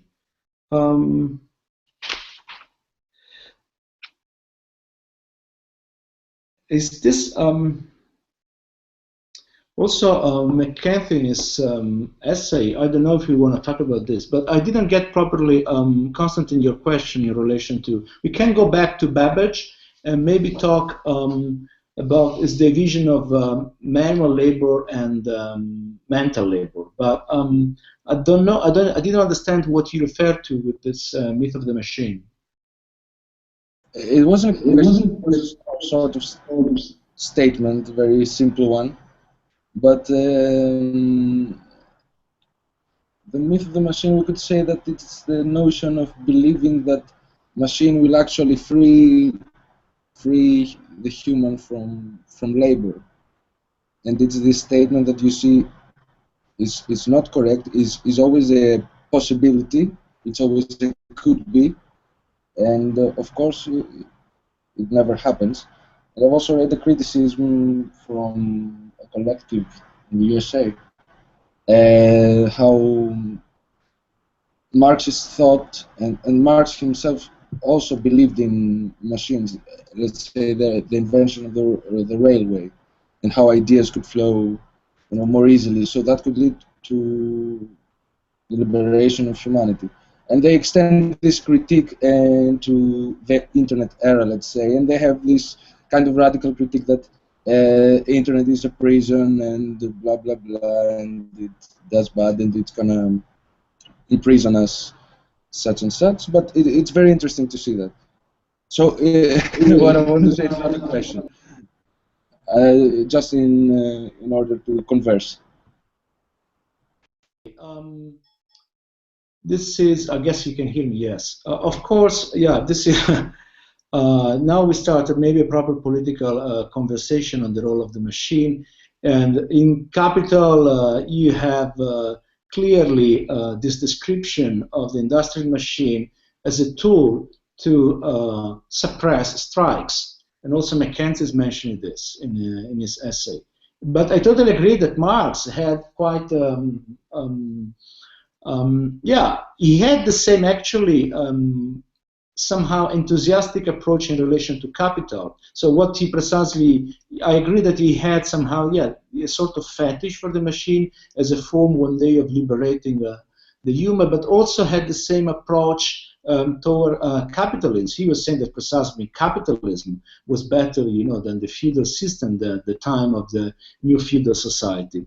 And he had, of course, this progressive Hegelian way to see history, also the history of revolution, as this passage, through a higher form of abstraction. This abstraction would be, communism as something replacing capitalism, as precisely something more complex, but also the role of machine. I would say, yeah, this debate, this is also the debate on nudism, resurface and Capital, but it's such a big book and such a written in a completely different age that is full of contradiction. Today, if you want to bring this to the recent debate, for instance, we can take precisely the idea of machine, the idea of the role of the machine taken by the role of artificial intelligence and augmented intelligence, and we see in that field a lot of myth, a lot of a lot of mythology, I would say, that maybe we describe now in a few seconds. And on the other side, also this investment in the idea of a sort of precisely post-Fortin without machine, in the idea, you know, of the collective intelligence, of the general intellect, the self-organized society of cognitive workers that, however, ended up also in other sort of pathetic outcomes. So it's a very there are troubled waters.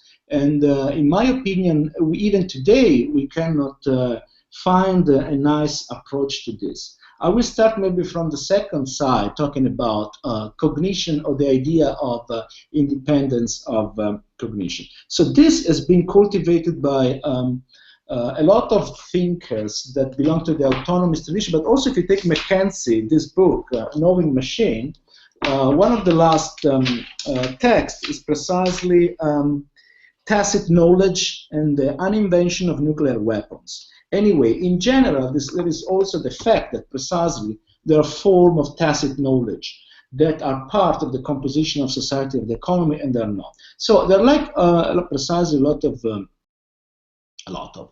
some thinkers, some political economists that underline this role of tacit knowledge or non-conscious knowledge or even affective knowledge. And also the political idea that we can build something, a new model about this. There is in the French school this idea of the anthropogenic factories, the idea of the fabrication of the man through the man. What does it mean? This is the idea to conceive the next passage of the economy, or as an attempt to create capitalism, with industries that they are, so to speak, the industry of the third sector, education, even health, culture industry. They are no longer based on heavy industrialization. No? So it's this idea of the anthropogenic factory, where the basic commodity to produce is the subjectivity, is new lifestyle, new form of life, and so on and so on. This is a sort of debate that belongs more specifically to Italy and France, where probably new technology, the debate on new technology didn't have a deep penetration. And so this is an idea precisely, you know, a kind of model just disguised in the last decades about precisely of a form of economy no longer based on the machine. On the other side, maybe we should start to talk about this very recent debate on artificial intelligence and the idea of singularity, and how the artificial intelligence has conquered the center of attention. I don't know where to start this, but of course it's very central to our debate. I was thinking to discuss this at the very end of our seminar, I mean the last seminar, but maybe is good to mention today. You are familiar probably with this idea of singularity that is coming out from the California ideology. Precisely the artificial intelligence will gain autonomy from the human. In my opinion, there have been too much mythology about this and not enough empirical research, empirical analysis. For a simple reason, the history of artificial intelligence, augmented intelligence, since the 60s has went through different stage and different season. Actually, it's divided in winter season and summer season. The winter of artificial intelligence are the period that we don't know. We have to we can put like in the 70s, in the 80s, and the 90s, where all the artificial intelligence projects failed to get new funds, new money for their research because they didn't achieve the result. Now we're entering a new moment of so to speak, enthusiasm. But this artificial intelligence discourse is, of course, becoming a sort of, I don't know how to reframe this, but if we take the last statement, the last critique made on artificial intelligence, is becoming a sort of doom scenario, apocalyptic scenario that is used actually on the other side to maybe attract more money or funds from basically public institutions in the United States to preparing, let's say, the bioethic project or the countermeasure against this sort of idea of singularity.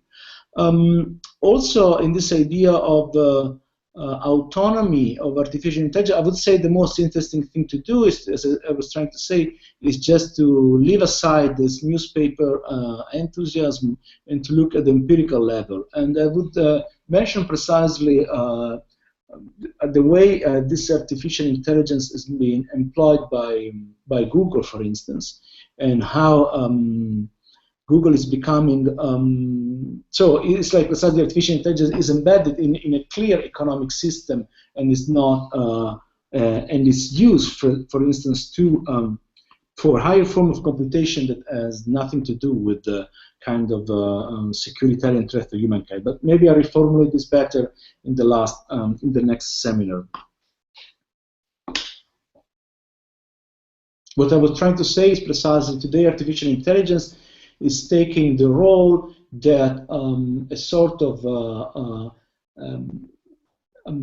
fear of the machine had in other centuries. So it would be interesting also to make this history of the fear of the machine. One of the interesting other moments I would like to recall, because we need probably more time to frame properly this debate on artificial intelligence today, is like how also in Germany, before the Nazi catastrophe, before the Nazi took power, actually the big unemployment of the German society produced this fear of the machine and also kind of aesthetics against the machine. The whole new expressionist school here in Berlin was like a school that was like advocating a sort of holistic relation with nature against the regime of the machine. And also the Nazi took power with a form of great propaganda against capitalism as the regime of machines. So anyway, I don't want to go through this doom scenario, but maybe we do that,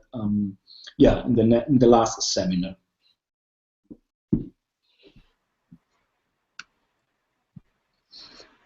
I guess I can say something really quickly.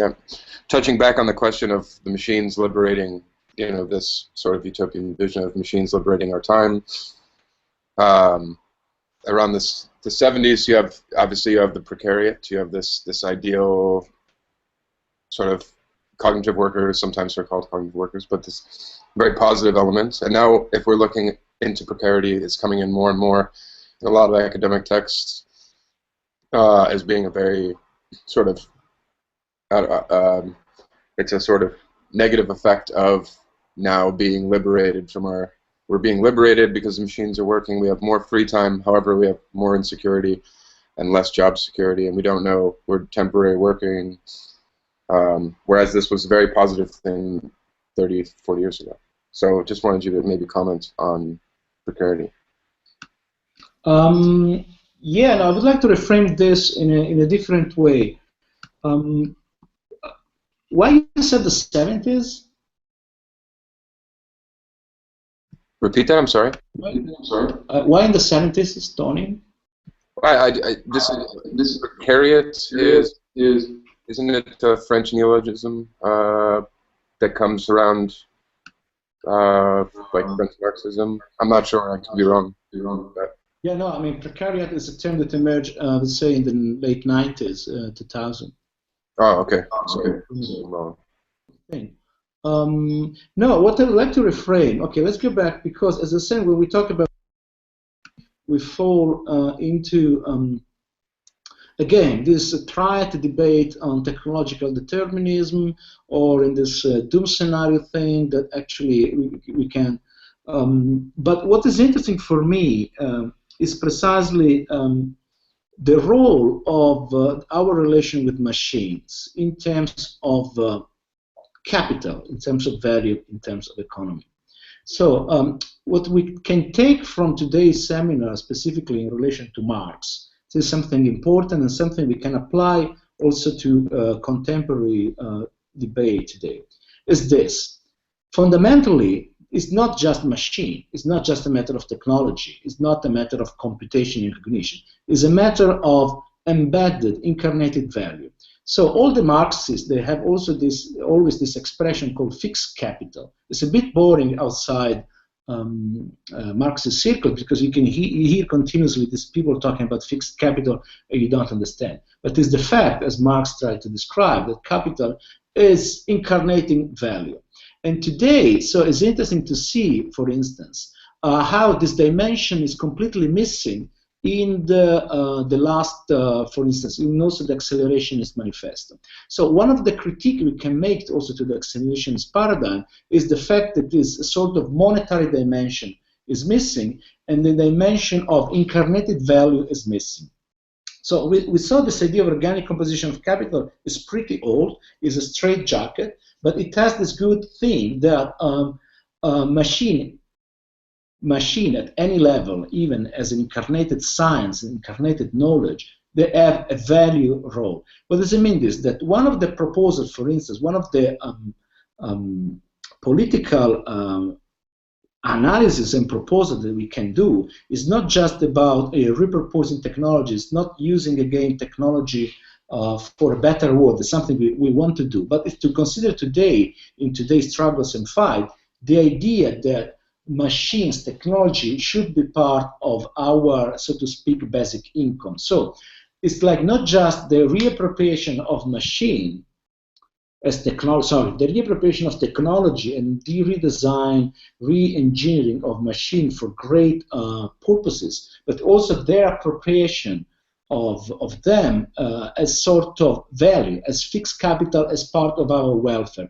What does it mean this? This is very important because also in the idea of, for instance, basic income, if you introduce basic income in a society where precisely the technology discourse is not touched, you just produce form of valorization for capital. This is one of the basic critiques that have been made against the idea of basic income. Basic income by itself is not enough. So one of the good idea of also we discussed recently with the Accelerationist Manifesto is just to have a sort of combined form of welfare where we have basic income, yes, but also technology that are part of this welfare. What does it mean? It would just mean, you know, the water infrastructure are like managed in common, electricity infrastructure, or the communication infrastructure like the internet. So the machine, not just simply the machine then, but the idea of platform, the idea of infrastructure that is a much more elaborated way to say machine. So it's important for me. This is a bit missing here. It appears in the acceleration debate, but not very often, because it seems to be this incredible focus only on the autonomy of the technosphere or the relation with the form of artificial intelligence, is this idea that everything brings a form of value with itself, that machines are, so to speak, to use the old lingo, old jargon, fixed capital. And this is something to understand. And this is because precisely I don't want to go back to the issue of fight against the machine, Ludwig's fear against the machine. Yeah, it's this idea that also, yeah, augmented intelligence, artificial intelligence are like incarnated a form of value. But I would like, wanted to say something else that is like escaping now my memory. Sorry, but I hope you got this this idea that that everything, even we can consider inside the system this new form of information technology and a evolved form of augmented intelligence, artificial intelligence, they are concentration of value. They have a specific role in capitalism today. Now I remember what I want to say. What I want to say is this, but we will discuss this probably later on because it's a big problem. It's precisely the problem of valorization. And it's connected to this whole debate. I would say that we will discuss probably in the next seminar because this is connected to the relation between knowledge society and financial crisis. And it's precisely connected to the fact that new machine, and specifically information knowledge machine, precisely because of their immaterial dimension, they produce a strong de-valorization of the economy. So something we have to discuss is also the, let's say, the value scale of this machine we will explore, from the industrial machine to the information machine, and how precisely at the beginning of the financial crisis of the West in the last year, you have the crisis of the net economy. And this is something that's connected also to the autonomy issue, to the idea of full automation, and so on. But this is something important not to forget. Precisely, not just focus on this maybe just pure confrontation of cognition and computation and how we can devise new technologies of intelligence to improve our life, but also the idea of valorization and how this even modern information things are impacting the chain of valorization today. But this maybe next. Sorry for maybe next days. Okay, thanks. Okay, thanks.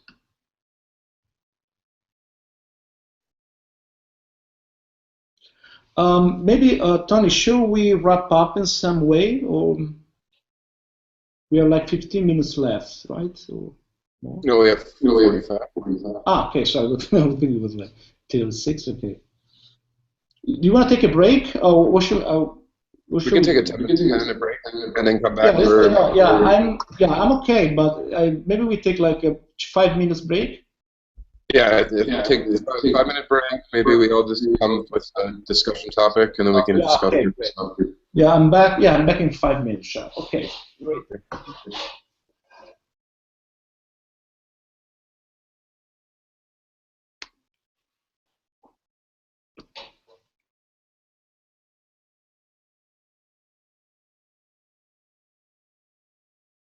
Tony, you know why Natalia didn't manage to enter?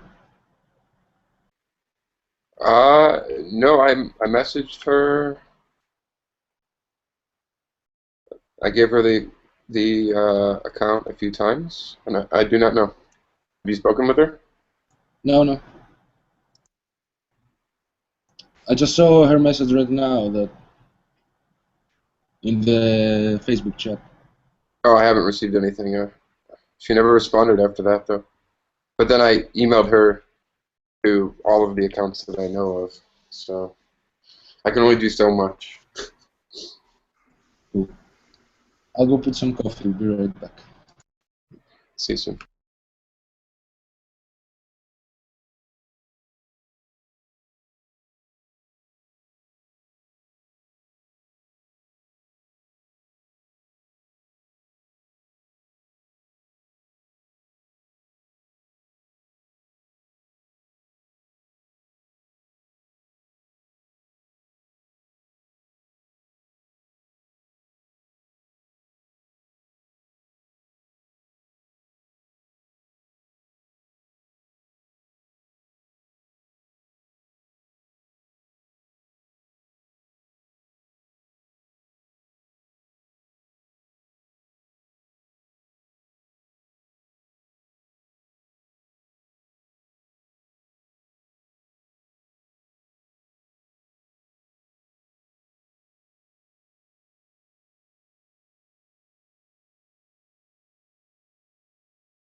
Yeah, I'm reading Brian question now on the chat box.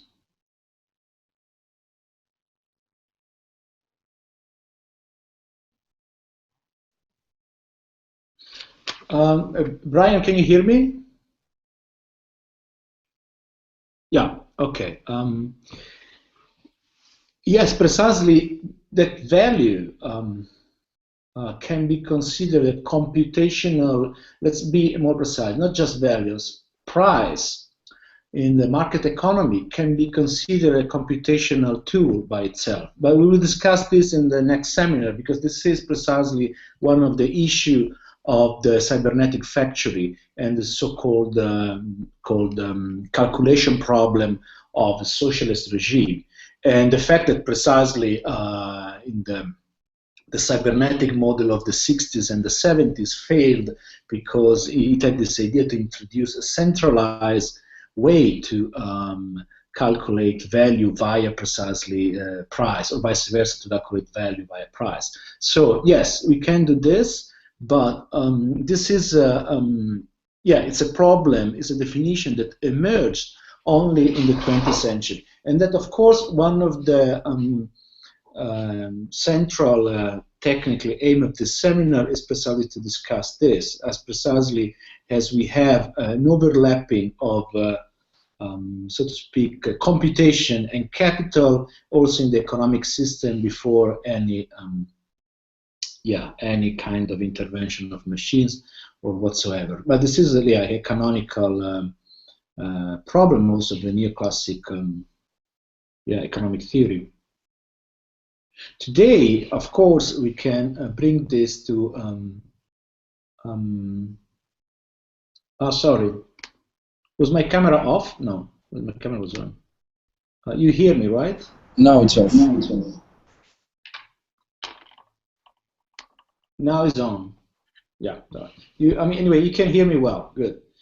It became super complex. I don't know if I will have the theoretical energy to face it with Bitcoin. So the problem, the calculation problem of cybernetics, we'll discuss in the next seminar.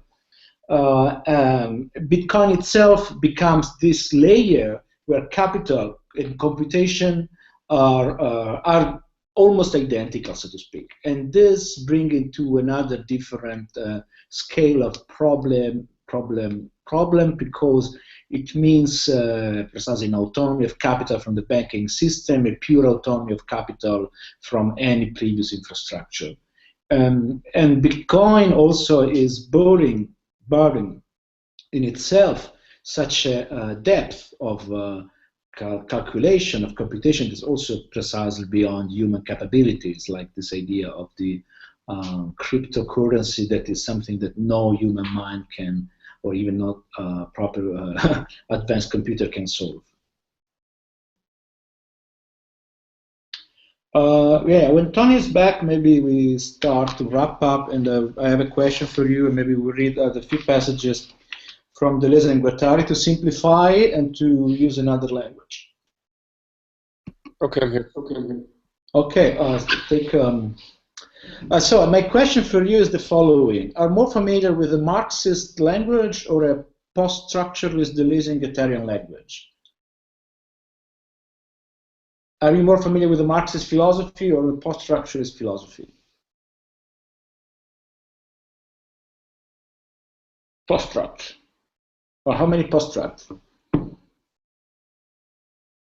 Marx, okay.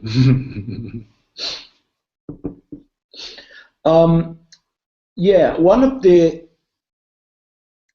things that probably we are facing now, we are trying to underline with this seminar, is the role of knowledge, science, know-how. What's it? And what I was trying to do on this, okay, maybe you're familiar with all these debates, but what I was trying to do in this class is like to show how we can find traces, a genealogy of this problem, also in the literature of the 19th century, but also in the literature of the 60s or the 70s. I want to read with you these passages from the Anti-Oedipus by Deleuze and Guattari, because they were written in 1972. And if you think about the philosophical and political debate of 1972, you don't find many examples of this discussion on the role of cultural capital, symbolic capital, or knowledge capital, as you want. So my idea is to show how these topics appear in different times, and they didn't get any attention, any proper visibility. One of my critique of Deleuze and Guattari is precisely that with the idea of desiring machines, they forgot completely the role of cognition.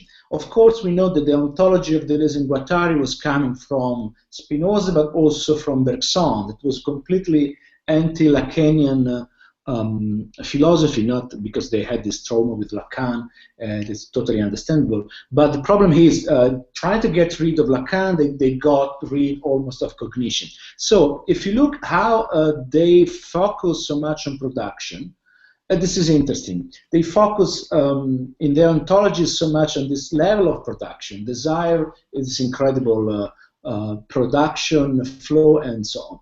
Anyway, I don't want to go back to this issue of production.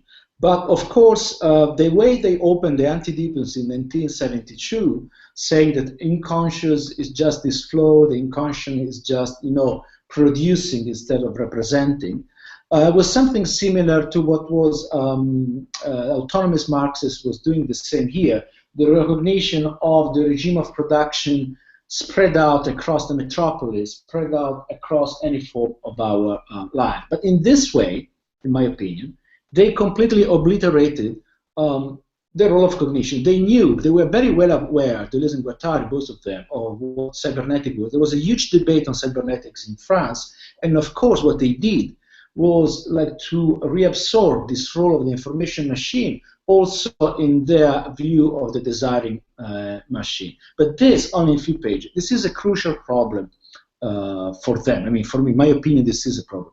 Deleuze was not stupid, of course, and the only way he, in the philosophy, in their let's say, theoretical castle reintroduce this idea of cognition and abstraction, and in my opinion, just the idea of the abstract machine, that however remains pretty peripheral.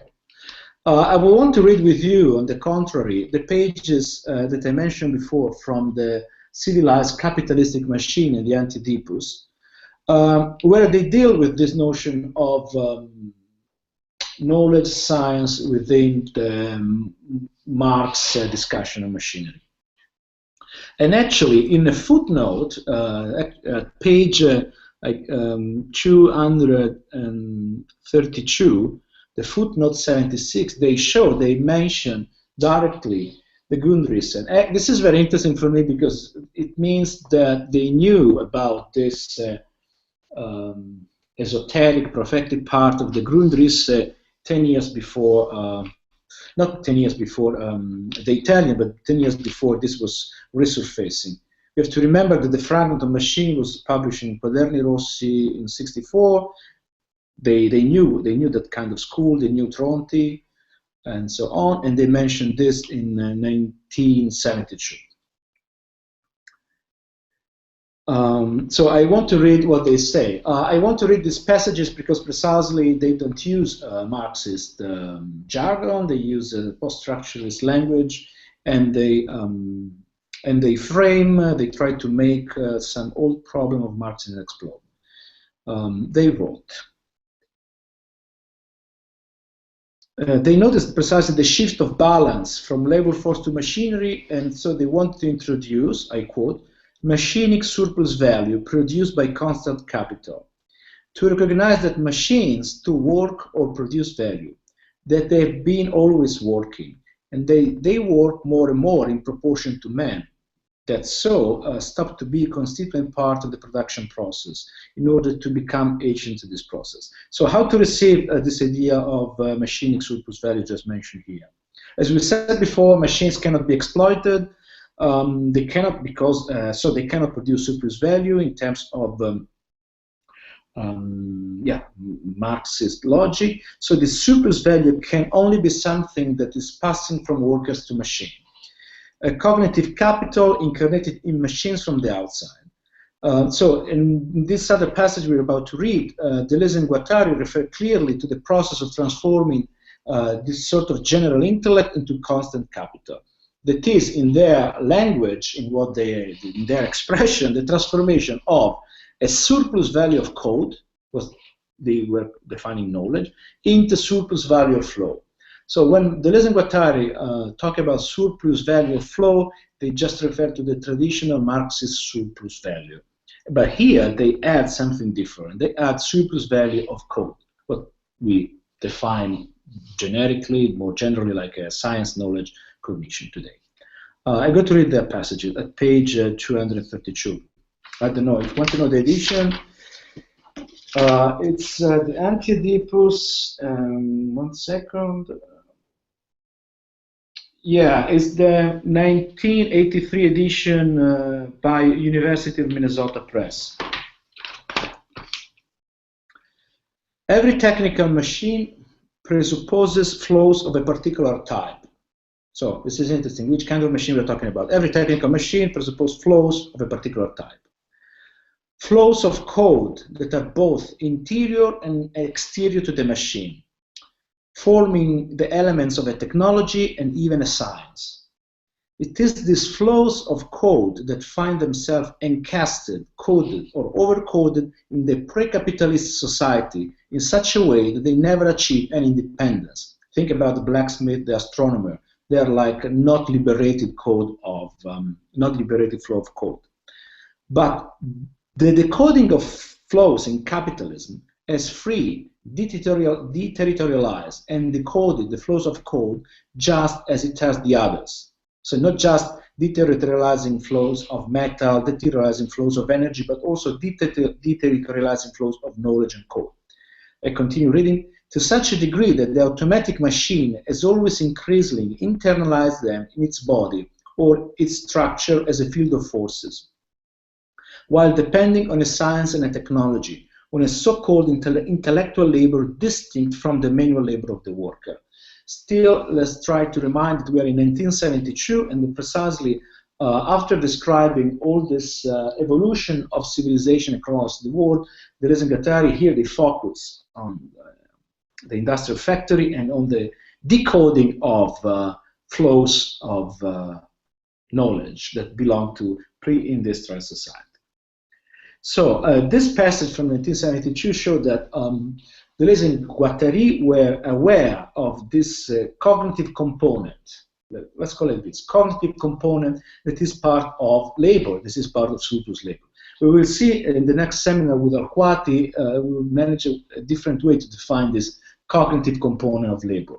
But we saw today that this information was emerging in the, so to speak, in a primitive way, primordial way in the industrial factory as described by Simondon, and Deleuze and Guattari were very close to Simondon. We saw this role of science and technology as described by Marx, and yeah, we can just frame this, but still this, so to speak, this description by Deleuze and Guattari is pretty nebulous, but it's pretty, I don't know, timely for their time. I read another passage from the same 2 pages after, page 234. In briefs, the flows of code that are liberated in science and techniques by the capitalist regime engender a machinic surplus value that does not directly depend on science and techniques themselves, but on capital. A surplus value that is added to a human surplus value that comes to correct a relative diminution of the latter, both of them constituting the whole of the surplus value of flux that characterize the system. We conclude here. They conclude saying, knowledge, information, and specialized education are just as much part of capital, knowledge capital, as is the most elementary labor of the worker. So I would like maybe just to conclude this seminar, maybe today, discussing what was the perception of the role of knowledge, the role of science, the role of information in the literature, in the philosophical literature, in the literature of political economy before all this idea exploded in the more recent year. And these passages by Deleuze and Guattari mentioned precisely they were very aware, but this, and actually also in their description of the desiring machine, they refer sometimes to the cybernetic machine. But this is something that we cannot ask French philosophy to answer, because the French philosophy of the 60s and the 70s didn't cover much of this, in my opinion, or they didn't cover, yeah, they had some prophetic fragments, but they never had the proper approach. If you think even characters like Foucault, completely oblivion of probably the role of cybernetic. We have Simondon in the French philosophy that was already working on this in the late 50s, and he was the only one probably trying to develop a philosophy of cybernetics in the French context. Talking about this role of the role of cognitive dimension in labor, André Gortz, already in the 70s, was probably the only author talking about immaterial labor or intellectual labor. Then André Gortz took a very bit of fatalistic trajectory in the last years before he died, with a very fatalistic reading of the knowledge economy and yeah, today's capitalism. Yeah, this is okay. This is a way to wrap up today's seminar, and maybe yeah, another attempt would be a way to look back now, because we tried a bit of analysis, and to try to be maybe more objective and not try to project our prophetic desire, our prophetic reading on texts that belong to the past. So for me, what's interesting is not just to have this, so to speak, parasitic enslavement relation with the texts from the past, but to see how texts of the past had some intuition and how they try to see the future or to envision the future without knowing anything of our contemporary our contemporary times. And yeah, maybe I will say something else about Deleuze and Guattari in the next minutes. But yeah, yeah. Do you have any question about this? Maybe reading via Deleuze and Guattari, or your critique about the way they frame the regime of information machine or the internet, or the abuse of their jargon, of their philosophy, their language by the most recent media theory and analysis of technological capitalism, because this is part of also our work, trying to see how these concepts and things have been enslaved in a rhetorical way.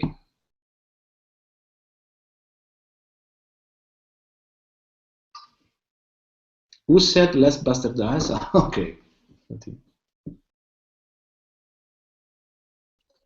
I guess I would wonder how you think about the way that Deleuze and Guattari talk about the sign relation, like how their sort of analysis of the sign plays into what you are sort of describing as cognitive labor, or as a kind of a cognitive approach, so that like that we find ourselves amidst sign machines or something like that, and that might serve as a kind of way of understanding this bit of thinking that you think is missing from their analysis. Are you referring precisely to their idea of act signifying semiotics? And yes, maybe yes. And maybe also like to the last book of Maurizio Lazzarato? Sure, yeah, that would be a good contemporary can you share, in your opinion, with 2 lines, 2 minutes, what Maurizio Lazzarato said in his book and his approach? Because he's a good friend of mine, but I have a different opinion. I'm going to see him in a few weeks, but I have a different reading of his approach. But please, can you maybe describe to the class your reading of this text by Maurizio? Or this thing you mentioned. Just in general, I can only sort of speak generally. Yeah, I'm not overly familiar with it myself. But just the idea that that when we're caught up in processes of thinking, we're sort of structured by technological arrangements that set up conditions for us to understand signs at a social level, so that there's a kind of coding organizational process that sort of prefigures how we are disposed towards signs, and that this coding structure is not doesn't follow the typical semiological sort of lines of thinking that would that you'd understand through structuralism or something like that, or through someone like de Saussure, so that it's not just that we have a linguistic sign relation, but that we have particular coded sign relations in different, as we're differently disposed throughout the day, so that when I swipe my credit card, I'm going through there's an asemiotic encoding of me as a number, as a record in a database, that it has nothing to do with, it's about machines talking to machines, and they've sort of stabilized sign relations in this way that's got nothing to do with,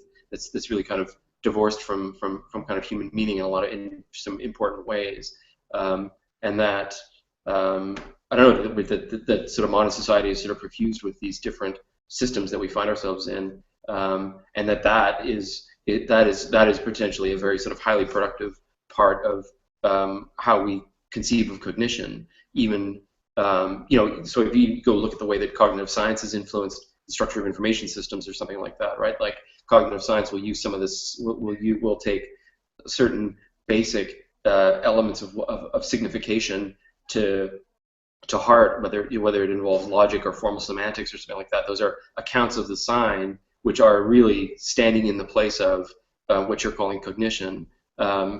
And so I'm just wondering how they sort of fit together, how it will fit together in relation to what you just said, and how it might fit together with the rest of the seminar, I guess. Yeah, thanks a lot. This is a great question. It's a great remark, and it's like pointing to some serious problems of today's debate. And I know Maurizio's position, and it's precisely the critique I'm trying to do now to Maurizio. It's not a strong critique, but it's a critique pointed to a missing part. It's a critique I apply also to what is the paradigm specifically embraced by Guattari, not by Deleuze, because Deleuze had a kind of more of desire for rationalism and the brain, while Guattari was trying to describe something. So I would say that this idea of act signifying semiotics are coming from Guattari more than Deleuze. But I would say there are three big issues here. One is the relation between precisely what is cognition and how Deleuze and Guattari and would say Lazzarato define cognition and also abstraction. And precisely why Lazzarato has abandoned completely because of, I would say, strange friction, the notion of cognitive capitalism. Also, I would like, second, I would like to address this idea of the level of the pre-conscious, that also is important, but can be read in a different way. And also this idea of the power of the data center. Probably you're referring to this fragment by Deleuze called fragment of the post-control society, the control society. Well, actually, I start from there. This text by Deleuze on the society of control is a great text that I always mentioned because it's envisioning the power of database, the power, the structure of the metadata society already in 1990. And it's like describing this construction of subjectivity that is based not longer on the profiling of an individual, but on the production of small individual. So it's bringing the, precisely as you said, the example of the credit card that we use with our car moving across the city, and all this system of control that they tap, they control all this small movement, and they make a profile of our individual, of our individual through all this fragment, but also a kind of general view.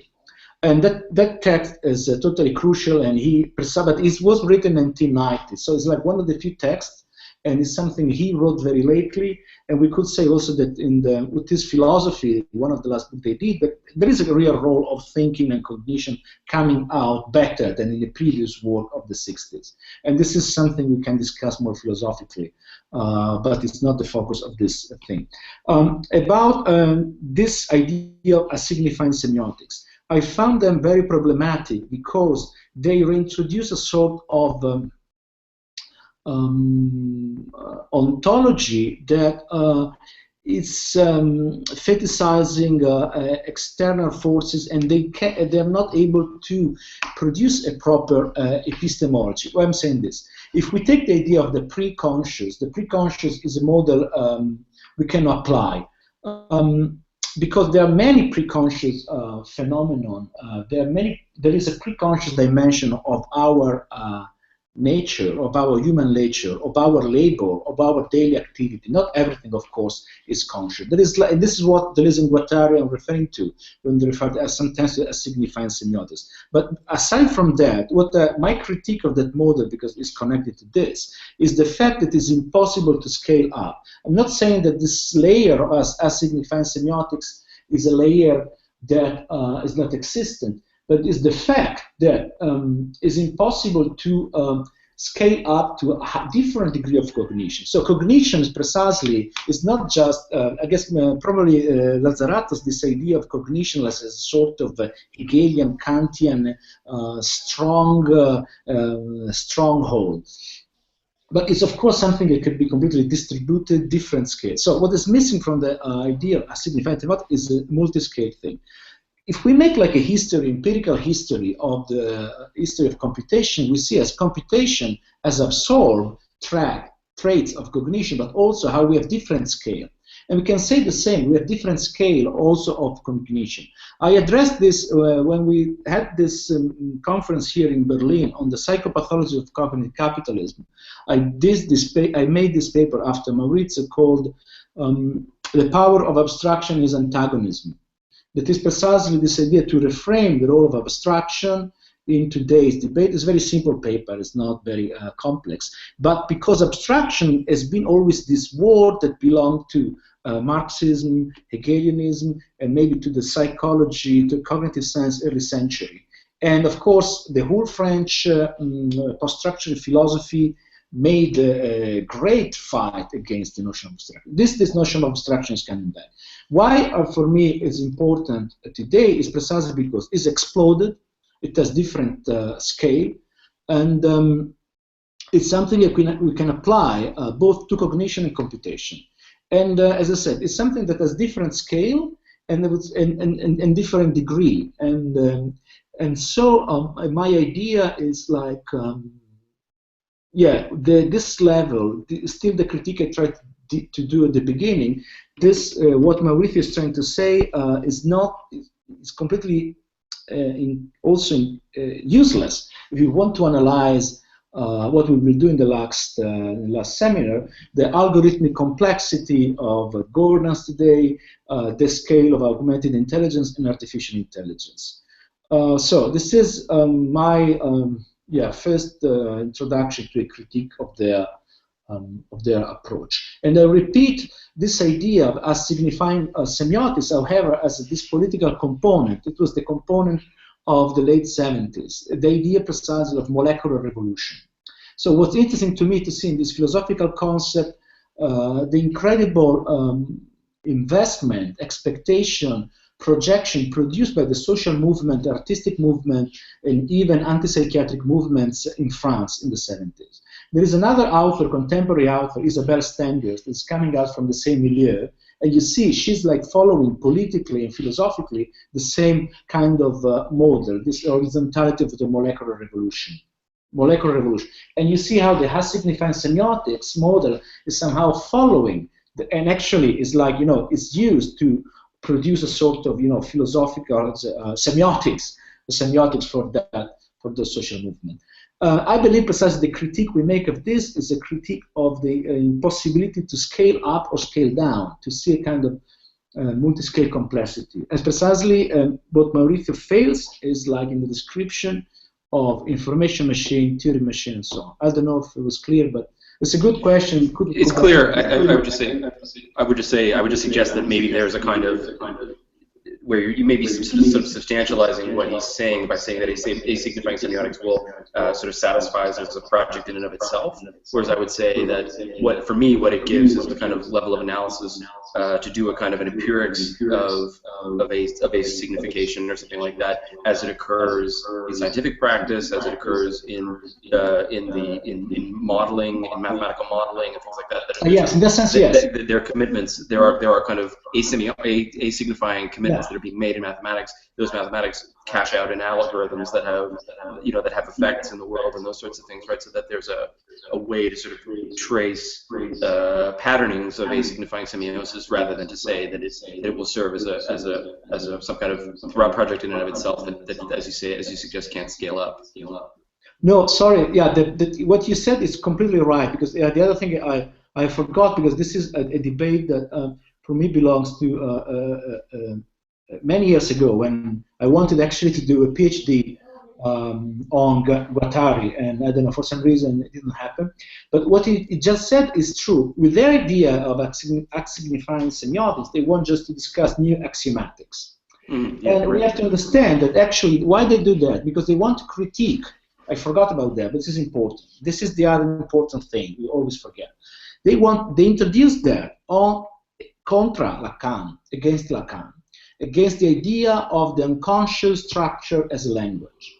So, and actually was the influence of Saussure, of linguistic, of structuralism, of the language format of the traditional canonical semiotics on structuralism and also on Lacan, on that kind of, even on Lévi-Strauss. So that was their problem. Also in 1972 was like to fight the logocentrism of Lacan and structuralism.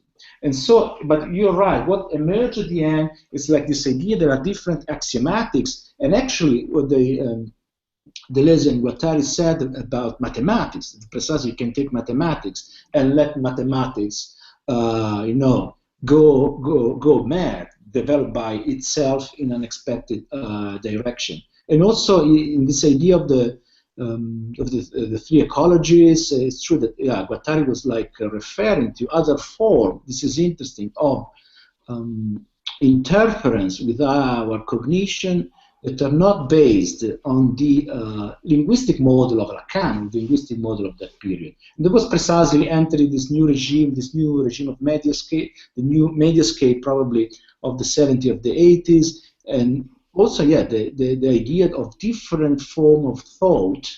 It was not necessarily literature, or philosophy they were making, or psychoanalysis and things like that. Anyway, but I want to go back to this. This is a great question, and it's still related to the idea of complexity and abstraction for our times.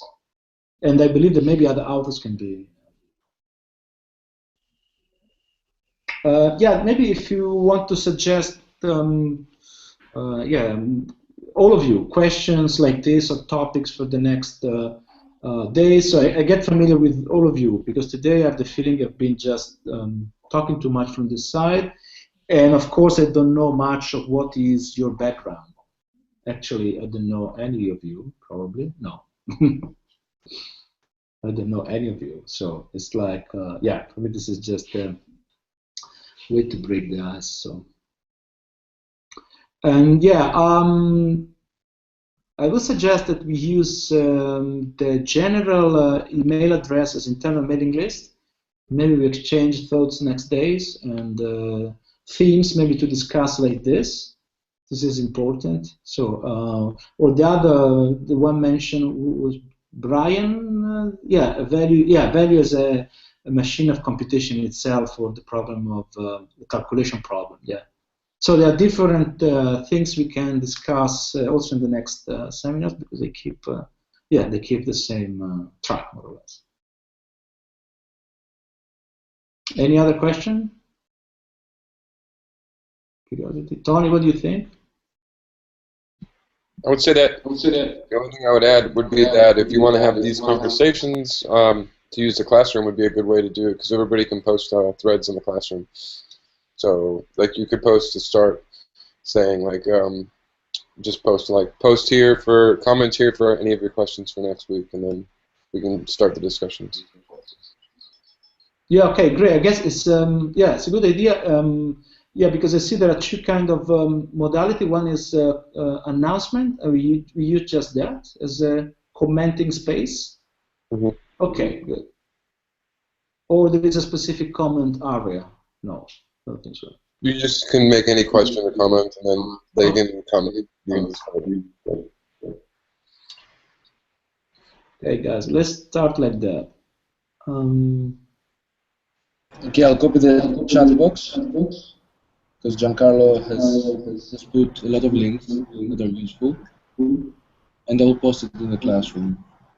Okay, thank you. Okay, guys. Yeah. Maybe we finish here. Okay. As you want. We made the 2 hour time limit. We can break. It's a long time, so you can always keep up the conversation on Classroom, on the Facebook chat. Okay. Yeah, what I suggest, sorry, I have only a request. Send me your feedbacks. Also because I suggested a list of text for the next seminar, and maybe you want to read something else. So please feel free to submit any kind of interest or something you want to read. And of course, I don't know anything. I don't know everything, and I'm curious also to read interest things you propose. Okay. Okay, let's keep the conversation in the classroom. Okay. All right. Thank you, Matteo. Thanks for your patience. Thanks, Matteo.